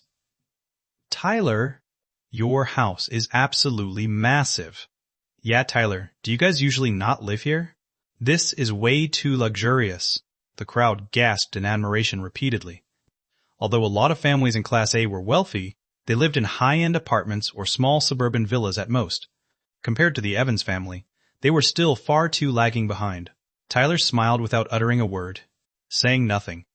"By the way, Tyler, where is Miss Vance? Why didn't Miss Vance come along with you?" Tyler put his hands in his pockets. "Chloe will be over in a bit. Let's all just start playing first. Is everyone here? Why do I feel like we're still missing one person? It's Ethan, right? Ethan hasn't come over yet." Ethan caused Tyler and Miss Vance to get their parents called in for dating before. He probably doesn't have the face to show up anymore, right? That's not necessarily true. He's liked Miss Vance for 2 years. How could he possibly let slip any chance to get close to Miss Vance? Mocking voices directed at me rose and fell around the room. Right at that moment, the doorbell outside the courtyard rang out. Kevin was the first to get up. "It must be Miss Vance. I'll go get the door." Kevin proactively went to open the door, but the exact moment he swung it open, he laid eyes on a remarkably handsome guy with an outstanding aura. Kevin froze. "Who are you?" "I'm Ethan." "Ethan?" Hearing the name, Tyler walked over. "Kevin, what's taking you so long?" He claimed Kevin was his best friend, but he was also terrified that his friend would steal his girl. But when Tyler walked over, he raised his eyes and caught sight of my handsome face. Instantly, he froze in his tracks, failing to recognize who the person in front of him was for a moment. I took the initiative to speak. "Tyler, you forgot about me so quickly?" Looking at me in front of him, the smile on Tyler's face instantly stiffened. I glanced inside. What, am I not welcome to come in? Seeing that neither Tyler nor Kevin said a word, I simply took it upon myself to push my suitcase and walk right in. By the time Tyler and Kevin snapped back to their senses, I had already walked into the living room. The girls in the class were still chatting and laughing just now, but the moment they raised their heads, they saw a handsome guy pushing a suitcase into the room. A few of the girls almost stared open-mouthed. When on earth did their class get such a good-looking guy? Tyler came running in right behind me. "Ethan, you." BS. Hearing Tyler call the handsome guy in front of them Ethan, someone asked in utter astonishment, "You're saying this is Ethan? What kind of joke is this? How could he possibly be Ethan?" The classmates originally didn't believe it at all, but after carefully scrutinizing my face, they found that my facial features still faintly resembled my old self. "Ethan, it really is Ethan." Seeing my successful weight loss, stunned and amazed expressions surfaced on everyone's faces one by one. In the entire room, only Tyler's expression looked awful. He never expected that within just one summer break, I would successfully lose all that weight. If Chloe saw Ethan looking like this, would she also start looking at Ethan in a completely new light? Long time no see, everyone. My parents went on a business trip recently, so I specially prepared some small gifts for everyone. I hope you all like them. As I spoke, I opened up my suitcase. The suitcase was piled high with imported watches, expensive electronics, and some exquisite branded jewelry. When the classmates saw these items, they practically rushed straight up to it. "Oh my God, these are high-end luxury brand watches." "Ethan, where exactly did your parents go on their business trip? Isn't this bracelet a limited edition? I heard it's incredibly expensive. And this gaming console costs several $1,000s. They entirely forgot that today was Tyler, hosting the gathering, looking at a whole suitcase of items worth well into 6 figures. Tyler's face grew even more unsightly. I looked over at Tyler and Kevin. "Tyler, Kevin, you two should come pick something out as well." When Kevin saw the items in the suitcase just now, both of his eyes were literally glowing, but very quickly he remembered that Tyler had previously said, "My dad was nothing more than a driver, and my family didn't have much money at all. How could he possibly bring back such expensive gifts? Just from one business trip? Kevin spoke up with utter disdain. What's there to pick? They're probably all high-quality counterfeits anyway, right? Kevin? Ethan is just showing his good intentions. What kind of nonsense are you talking? Exactly. This one looks like the genuine article at a glance. How could it possibly be fake? It even has foreign text and anti-counterfeiting labels on it. Kevin, if you don't want it, don't slander people. Everyone changed their tune incredibly fast. Kevin felt a bit swayed after being called out. Meanwhile, I had already seated myself on the sofa to the side, watching everyone happily pick out their gifts. Seeing that Tyler was hesitating to step forward, I spoke up with a smile. Tyler, does this summer resort villa belong to your family? It looks absolutely massive. My seemingly simple question left Tyler caught in a dilemma with no way out. Because this summer resort villa didn't belong to him at all. It was just a villa that the Evans family's employers rarely visited. The only reason he could get the keys this time was purely because the employer's entire family had gone abroad for vacation, and he had his driver dad pull strings through the family nanny to borrow the keys. At this moment, everyone's gaze landed entirely on Tyler alone. Seeing that I had brought a massive pile of expensive gifts, Tyler could only bite the bullet and speak up. Yeah, it belongs to my family. For such a massive villa, how come there isn't even a single nanny around? My next question. Left. Tyler temporarily unable to answer. Being able to get the keys to this villa was already hard enough. Where was he supposed to find a nanny to round it out? The other classmates also found it strange. Yeah, Tyler, not only is there no nanny, there isn't even a security guard. Who usually manages such a massive villa? Tyler had a sudden flash of inspiration. This? It's because since everyone was coming over to play, I just had them all go home. I was afraid they would disrupt everyone's mood. Seeing that Tyler had found an excuse, I put on a troubled expression and spoke up. But we're all still starving. If there's no nanny, who's going to cook for us? Naturally, I'll cook personally to entertain everyone. Tyler was still quite confident in his own culinary skills. Seeing that everyone had no objections, I continued with a smile. Tyler cooking personally? That's absolutely wonderful. I heard that, for a massive enterprise family, like the Evans family, they eat sea cucumber and abalone every single day, plus imported Wagyu beef and foie gras. I've been wanting to taste that for a long time now. Tyler, we came a long way to get here, so you must have prepared all of that for us, right? Sea cucumber, abalone, Wagyu beef, and foie gras. Where on earth was he supposed to prepare those on his own? Before Tyler could even open his mouth, the other classmates started chiming in. Yeah! Tyler, Ethan is already prepared. So many small gifts for us. We also want to taste those delicacies from land and sea. You wouldn't be stingy about it, would you? What kind of nonsense are you talking? Our Tyler is the young master of the Evans family. It's just a single meal. How could he possibly be stingy? It's not like it's some rare commodity, right? Tyler? Hearing this, Tyler's face drained of color. This time, he had only prepared some skewers, thinking of using a charcoal grill outdoors in the evening. But now that I had suddenly put him on such a high pedestal, how was he supposed to break the news? Seeing that Tyler remained silent, I simply stood right up. Tyler must have prepared it for us. Let me go take a look at what good things are ready in the kitchen. As I spoke, I started walking toward the kitchen. Seeing this, Tyler immediately blocked my path. He twitched the corners of his mouth. Everyone came a long way, so of course I have it prepared. However, the ingredients are still on the way. Since we're going to eat, we should naturally eat the absolute freshest, right? The surrounding classmates, seeing that there really was a feast, nodded their heads one after another. I, however, raised my eyebrows. Where would fresh seafood come from deep in the mountains? Tyler clearly hadn't prepared a thing. I wanted to see exactly how Tyler was going to clean up the mess in a bit. Taking advantage of the moment when everyone wasn't paying attention, Tyler walked outside into the courtyard and quickly dialed Chloe's phone number. On the other end of the line, Chloe's tone sounded a bit annoyed. What is it? Chloe, when you come over in a bit, could you help me bring some abalone, sea cucumber, and things like that?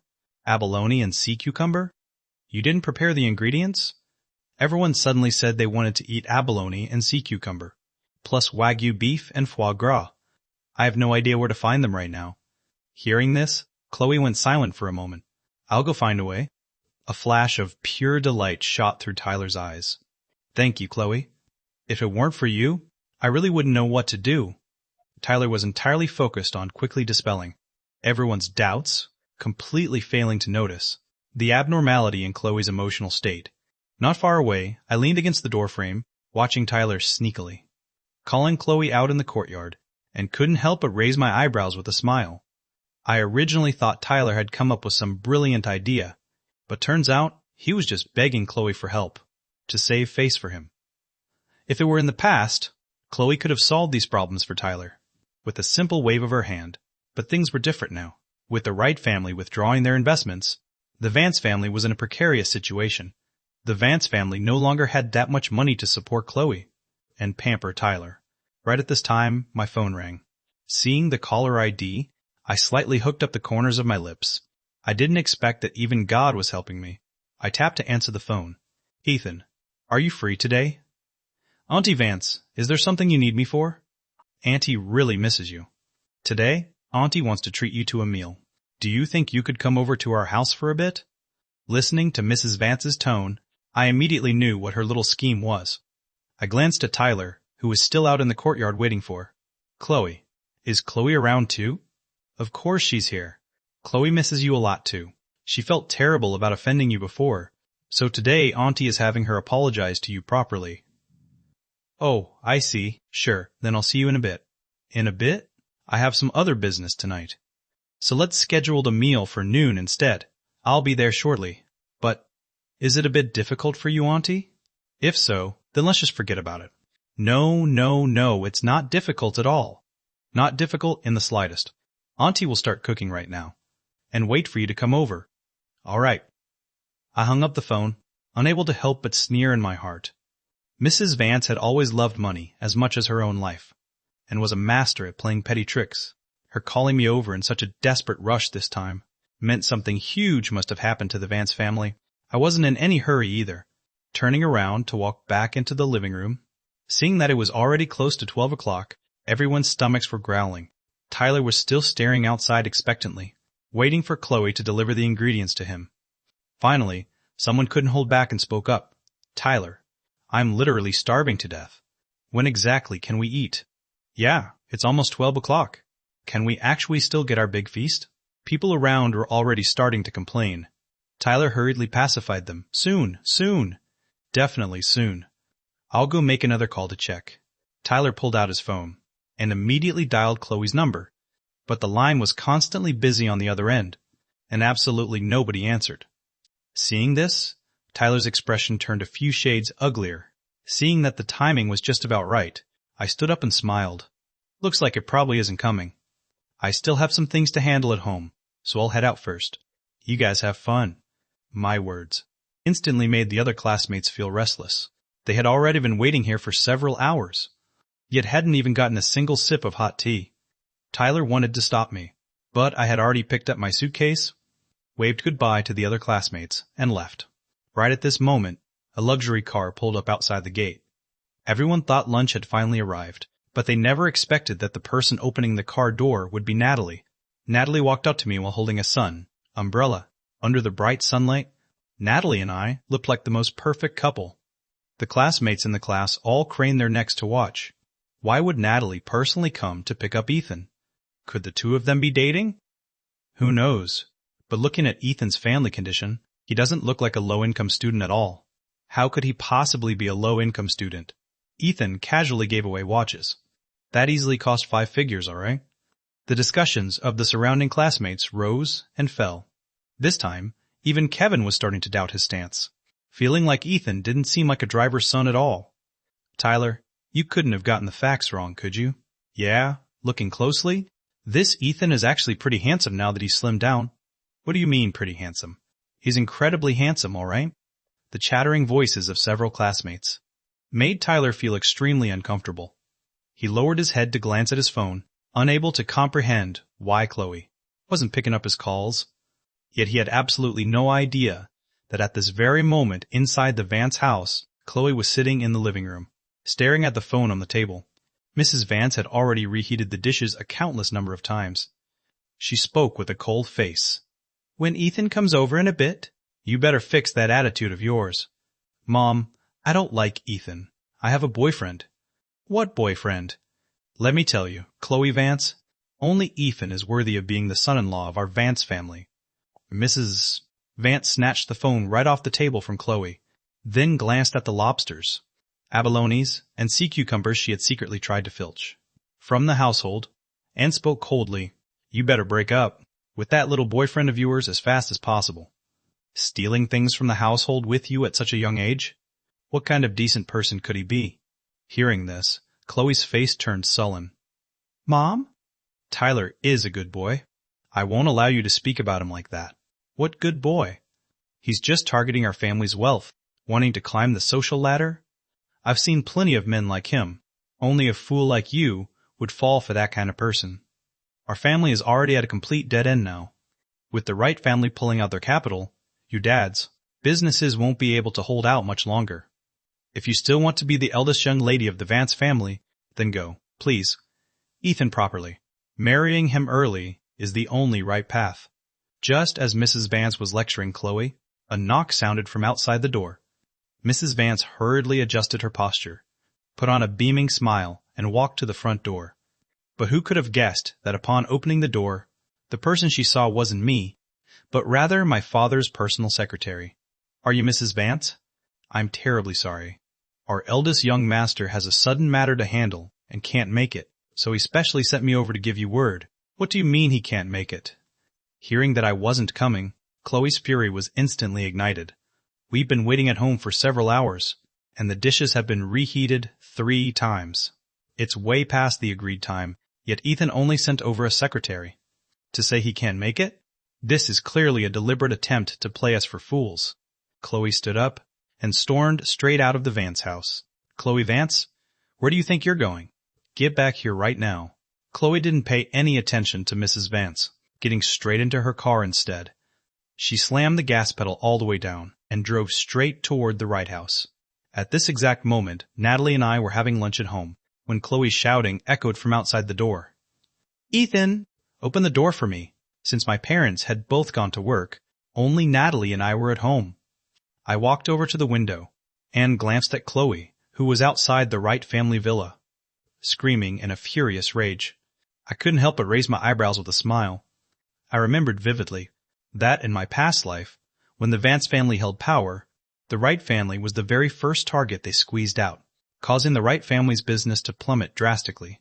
Back then, my parents wanted to secure a meeting with Chloe, only to be locked outside her door.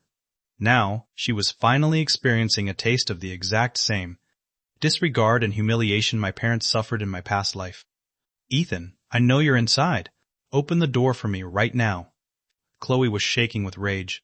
Meanwhile, inside the living room, Natalie had already walked over to the landline phone, dialing the Wright family security guards with a single button. Someone is here causing a scene. Please remove her. She hung up the phone and sat back down at the dining table. Let's sit down and eat. I looked out the window and noticed that 2 of the Wright family security guards had already pinned Chloe's arms back. Even though Chloe fought back with all her might, she was still shoved down onto the ground.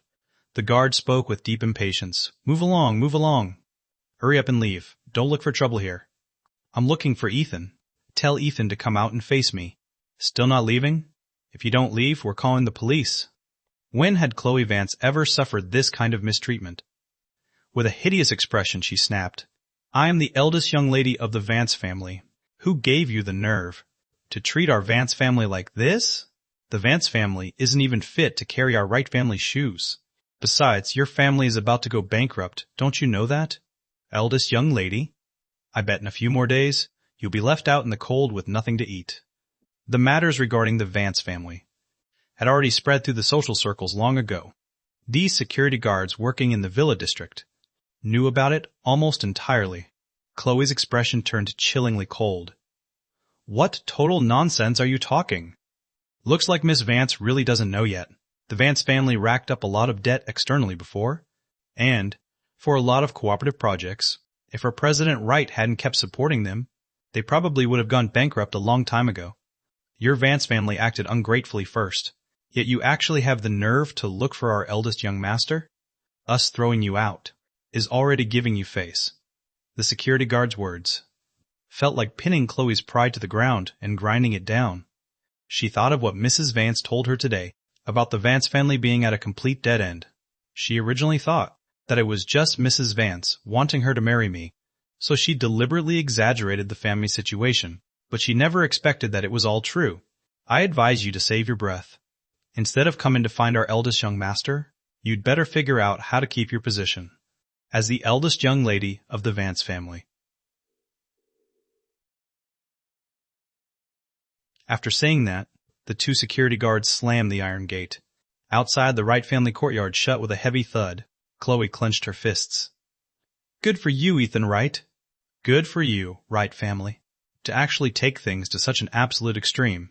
Chloe drove away in a furious, indignant state. Watching the back of her car as she drove away in a huff, a sense of sheer gratification swelled up in my heart. If she couldn't even handle this level of humiliation, the truly agonizing days ahead were still to come. In the evening, when my parents returned, this Chloe Vance actually still has the face to come make a scene at our house. I comforted from the side. Dad, don't be angry. If you're unhappy about it, next time we can just hang a sign at the front gate. That reads, "No entry for Chloe Vance and dogs." Hearing this, my father's expression finally softened a bit. You brat, you only know how to mess around. But this Vance family is indeed completely outrageous. How could they do this? Sigh.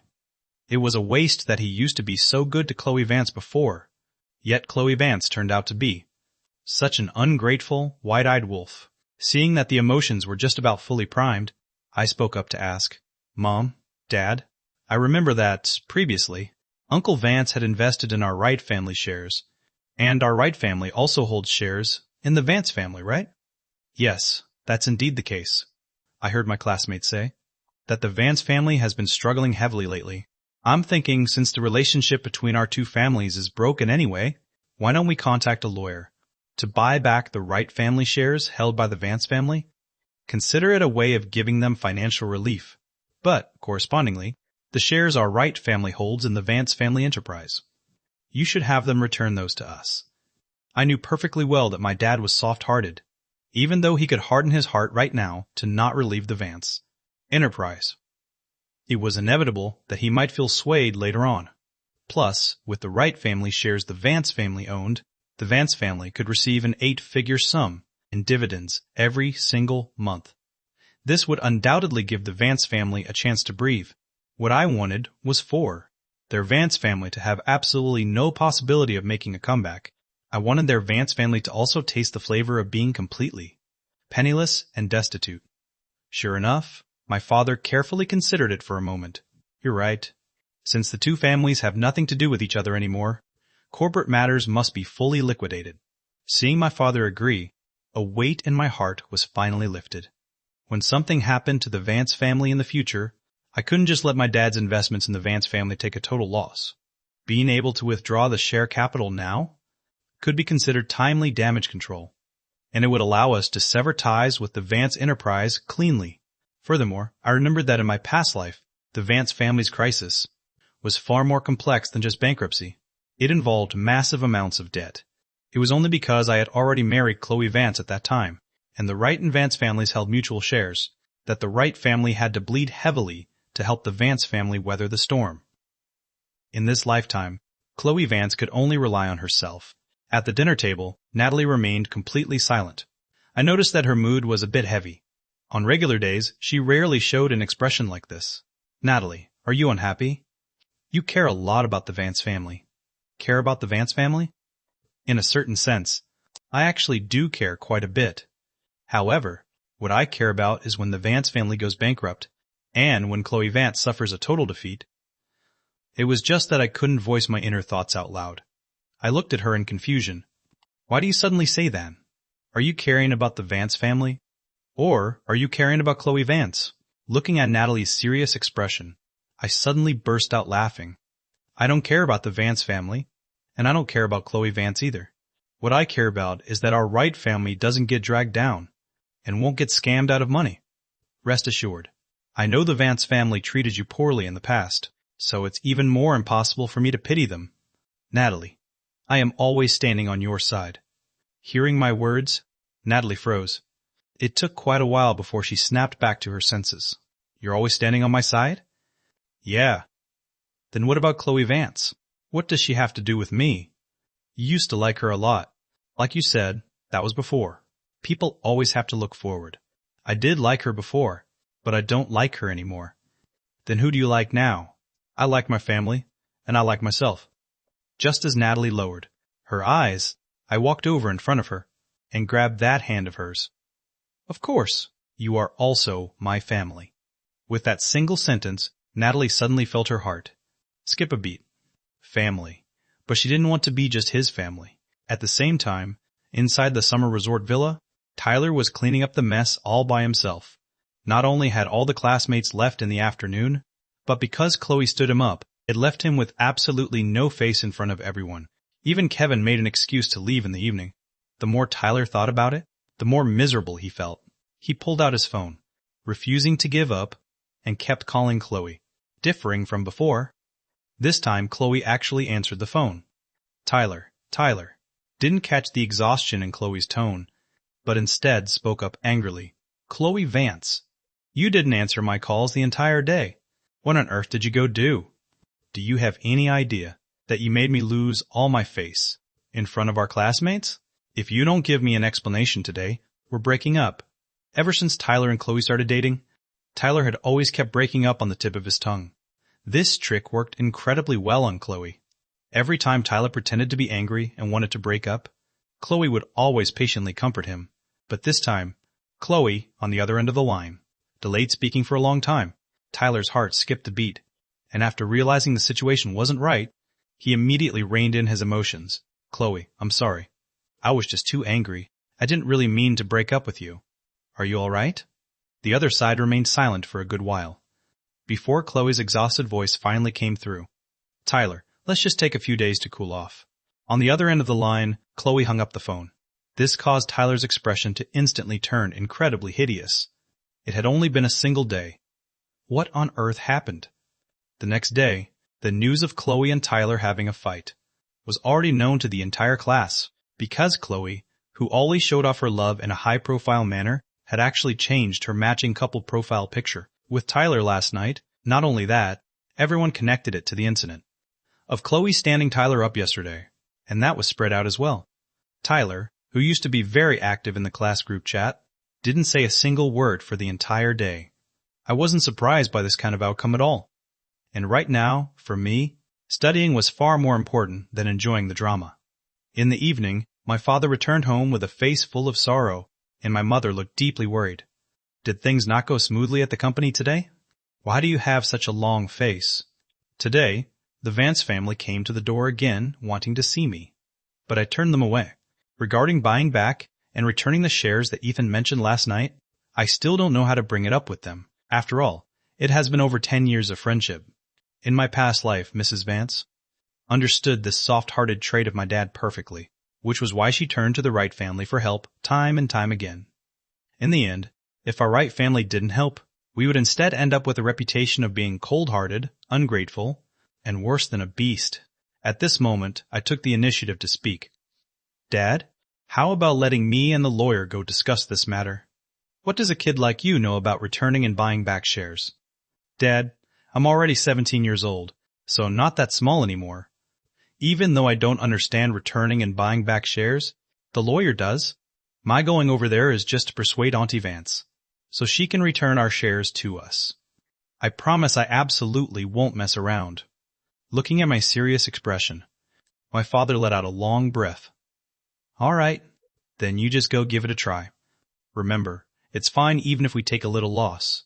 Just don't let people say we are too lacking in friendship and loyalty. Hearing this, I couldn't help but let out a self-deprecating smile in my heart. Is our Wright family still considered lacking in loyalty?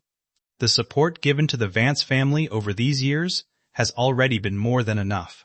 Yet the Vance family is nothing but a pack of ungrateful wolves, who don't deserve this kind of generosity from our Wright family at all. This time, I absolutely must make the Vance family lose everything down to their last cent before I'm done. The next day, I proactively brought the lawyer to their door. Mrs. Vance was currently irritable because of the recent crash in the Vance Enterprise stock market. When she heard the house doorbell ring, she even thought it was debt collectors coming to the door. She opened the house door with deep impatience, knocking on the door first thing in the morning. Didn't I say the money would be paid back? As soon as Mrs. Vance's words fell, she raised her head and spotted me right in front of her. You are? I'm Ethan. Seeing that the person in front of her was me, Mrs. Vance's mouth looked like it couldn't even close. It had only been a few months' time, so how did that fat Ethan from before undergo such a massive change? Ethan? It really is Ethan. It was me who got delayed by something last time. This time, I specially came to pay a visit. Auntie Vance? You wouldn't be angry with me, right? Mrs. Vance smiled so wide her mouth couldn't close. How could Auntie ever be angry with you? Quickly, come inside. Ethan, you really are becoming handsomer and handsomer. Auntie almost didn't recognize you. As she spoke, Mrs. Vance warmly led me inside. Ethan, did you come over to look for Chloe this time? I'll call her right now to make her come back. This child, who knows where she went to play? I'll have to give her a good lecture in a bit. Mrs. Vance happily brewed tea for me. Auntie, there's no need to trouble yourself. I didn't come over to look for Chloe this time, but rather to look for you, Auntie. Look for me? I glanced at the lawyer beside me. This gentleman is the lawyer for our right group. Coming over this time is just to discuss the matter of buying back shares with you. Buying back shares? Mrs. Vance's heart skipped a beat, deeply terrified that I was trying to snatch their Vance family's money. My dad heard that things have been very tight for the Vance Enterprise lately, and remembering that the Vance Enterprise still holds shares in the Wright family, he specially called a lawyer over to buy back the Vance Enterprise's shares in the Wright family at a high price, which also serves as a way to help the Vance Enterprise weather the storm. My words sounded nice, but the underlying meaning was to make a clean break. Mrs. Vance was deeply hesitant in her heart. Right now, the Vance family indeed owed a massive amount of money. If the money couldn't be paid back in time, she was afraid this very house of the Vance family would be put up for auction. However, if she handed over the Wright Group shares, then her family would have absolutely no income at all in the future. Mrs. Vance lowered her posture. Ethan, since you mentioned this matter, Auntie also happens to have a favor to beg of you. After Chloe's dad passed away, it was all thanks to the care of your Wright family. But right now, our Vance family is truly at its hardest time. I wonder if Brother Wright would be willing to extend a helping hand. To lend us some funds? I promise that if the Vance Enterprise gets better, I will absolutely repay the money at the very first moment. Your family also holds shares in the Vance Enterprise. Once the Vance Enterprise has money, the dividends given to the Wright family in the future can also be much higher. Looking at Mrs. Vance's completely sincere appearance, I couldn't help but let out a cold laugh in my heart. Auntie, how much money does the Vance family need right now to weather the storm? Seeing me ask, Mrs. Vance immediately replied, We still need $1 billion. Just short of $1 billion, and our Vance family will be able to weather the storm. Upon hearing the amount of $1 billion, I put on a troubled front. You still need $1 billion? Terrified that I wouldn't agree, Mrs. Vance hurriedly grabbed my hand. Ethan, you're a good child, and Brother Wright is also a good person.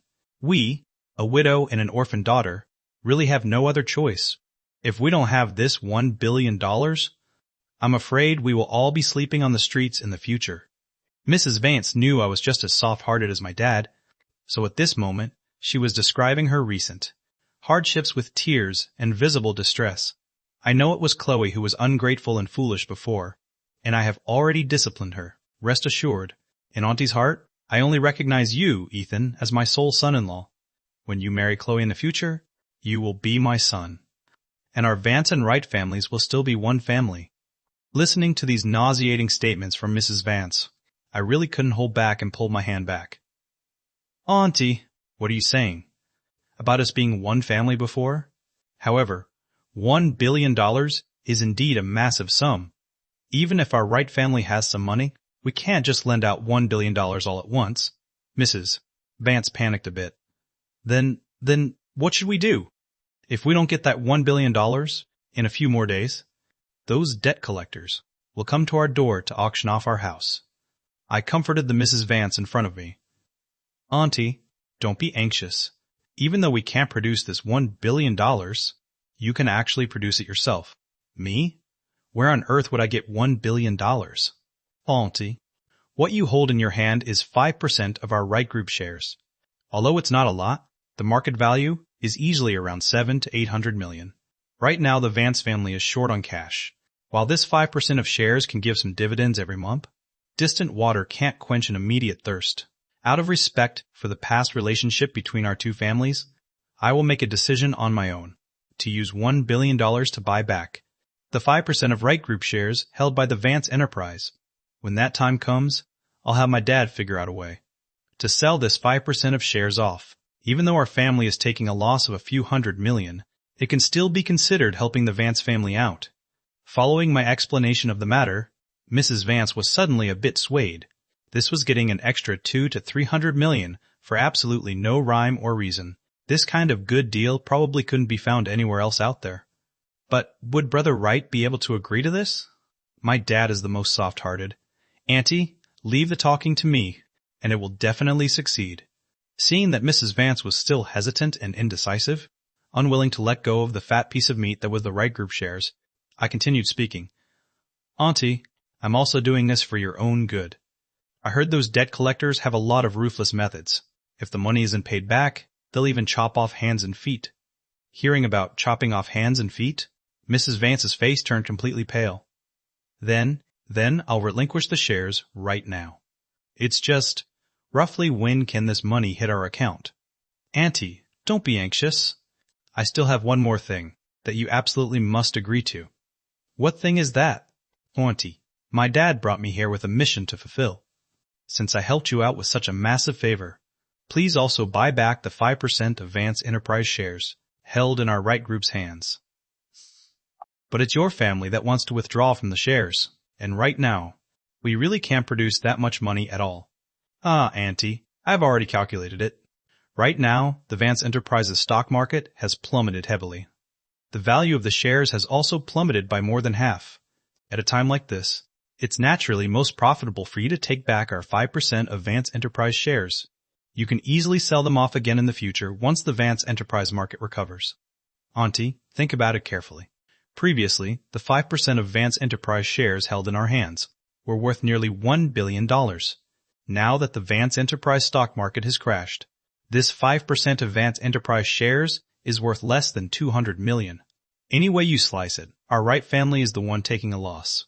Furthermore, by buying back the shares just now, I've already thrown in an extra $300 million in subsidies for you. You can't possibly refuse to help me out with such a small favor, right? Mrs. Vance was left a bit muddled by my string of calculations. Although she was a shrewd person, she was far too inexperienced when it came to managing a company, which was why she was easily led by the nose by me. That's true. I must help with this favor. Otherwise, it would be far too heartless. If it were about relinquishing the right group shares, Mrs. Vance would have felt a bit hesitant. But regarding buying back their own Vance Enterprise shares from the Wright family, Mrs. Vance couldn't have wished for anything more. After all, these shares could still be flipped and sold out again in the future for a sum of cash, and they wouldn't have to pay dividends to the Wright family every month anymore either. Mrs. Vance patted my hand. I'll go get my personal seal right now, along with the original share agreement. Good child. Wait here for me a moment. I nodded with a smile. The exact second after Mrs. Vance left, the smile vanished from my face. I took a sip of my tea in an unhurried manner. Mr. Wright, the lawyer was just about to open his mouth to ask, but he was instantly cut off by my sharp gaze. Only then did the lawyer not dare to continue speaking. Very quickly, Mrs. Vance came running out of the bedroom. The contract was quickly finalized, and once I got hold of the original share agreement between the Wright and Vance families, a smile finally spread across my face. With this, our Wright family finally has absolutely no entanglement with the Vance family anymore. Ethan, about this money. Don't worry, Auntie. The money will hit your account very soon. However, we need to agree on something beforehand. Since the Vance family is currently in a difficult situation, I figure that the $200 million to be returned to our Wright group might be a bit hard for the Vance family to produce all at once. Hearing this, Mrs. Vance also nodded her head in deep agreement. So, I've thought of two options. The first option is to deduct it directly from the $1 billion we are returning to the Vance family. The second option is that the Vance family can owe this $200 million for now. I'll have the lawyer draw up a contract, and we can just use any equivalent value assets from the Vance enterprise as collateral. Collateral it is then. Mrs. Vance chose the second option, almost without a shred of hesitation. This played directly into my hands. Excellent. I looked at the lawyer holding the laptop behind me. Have you drafted the contract, according to what we just agreed on? It's already drafted. The lawyer placed the contract he had just typed up on the laptop, right in front of Mrs. Vance and me, printed out. If Auntie Vance sees no issues with it, we can sign it today. That way, we can also transfer the funds to the Vance family as quickly as possible. Hearing this, Mrs. Vance nodded repeatedly. She originally didn't know how to read a contract anyway, but as long as she knew that the terms on the contract were beneficial to their Vance family, that was enough. I sipped my tea unhurriedly from the side. Seeing that Mrs. Vance had carefully looked it over, affixed her seal, and signed her name, a satisfied smile finally surfaced on my face. Auntie Vance, I see that for this collateral, let's just use the Vance family's 5 properties in the city center and 3 cars. However, it feels like it's still falling a bit short. This makes things a little difficult. Seeing me look troubled, Mrs. Vance was terrified that I would back out of the deal. She spoke up. I still have a stash of jewelry at the bottom of my trunk, all of which are worth a fortune. At the very least, it's easily worth $20 million. Wait here, I'll go fetch them for you. Hearing this, I nodded. If that's the case, it should be just about enough. Mr. Wang, please make a record of this. Yes, Mr. Wright. Mr. Wang quickly wrote everything Mrs. Vance had just listed, straight into the contract clauses. Watching Mrs. Vance sign and seal it, I stood up. Once the official corporate seal is affixed later, we will immediately wire the funds to the Vance Enterprises account. Auntie, I'll be taking my leave then. Leaving already? Won't you stay to have dinner after Chloe gets back? No thank you, Auntie Vance. After saying that, I left the Vance family villa along with Mr. Wang. I was afraid that if I stayed in that villa for one more second, I would burst out laughing. Mr. Wright, is it really appropriate to do this? What's inappropriate about it? Over such a long period of time, how much money have we funneled into their Vance family? It's time for their Vance family to pay it back. My expression was entirely indifferent. In short, I will never let our Wright family do a losing business deal again, and I will definitely not let the Vance family take advantage of our Wright family for nothing anymore. When I returned in the evening, my father was still worried that the matter hadn't progressed smoothly, especially after seeing Mr. Wang's hesitant expression. My father let out a long sigh. Just say it. How much money did we lose? Give me a ballpark figure so I can prepare myself. We made $700 million. Made? And $700 million at that? Mr. Wang handed the agreement signed with Mrs. Vance today, right in front of my father. My father opened the contract, half believing and half doubting. Let me see exactly how you managed to make $700 million. My father originally hadn't taken it seriously, but after opening the contract, the more he read, the more amiss it felt. In the end, he straight up put on his reading glasses, a face full of pure astonishment. These were all signed and sealed by her under your guidance? Yeah. She only wanted $1 billion to make a clean break with us. Not only did she relinquish our Wright family shares, but she also put up their houses and cars as collateral to us. Dad, it's written right there in black and white on the contract. Could I possibly lie to you? My father couldn't believe it. The 5% of shares in our Wright group could easily be sold for $1.5 billion if flipped to an outsider. Yet the Vance family not only asked for a mere $1 billion to return the shares, but they also put up so much collateral. This was simply beyond mind-boggling. What exactly is going on with this collateral? Dad, doesn't our family hold shares in the Vance enterprise? Auntie Vance couldn't produce the money for those shares all at once, so I told Auntie Vance to put up some equivalent value collateral so that the money can be owed for the time being.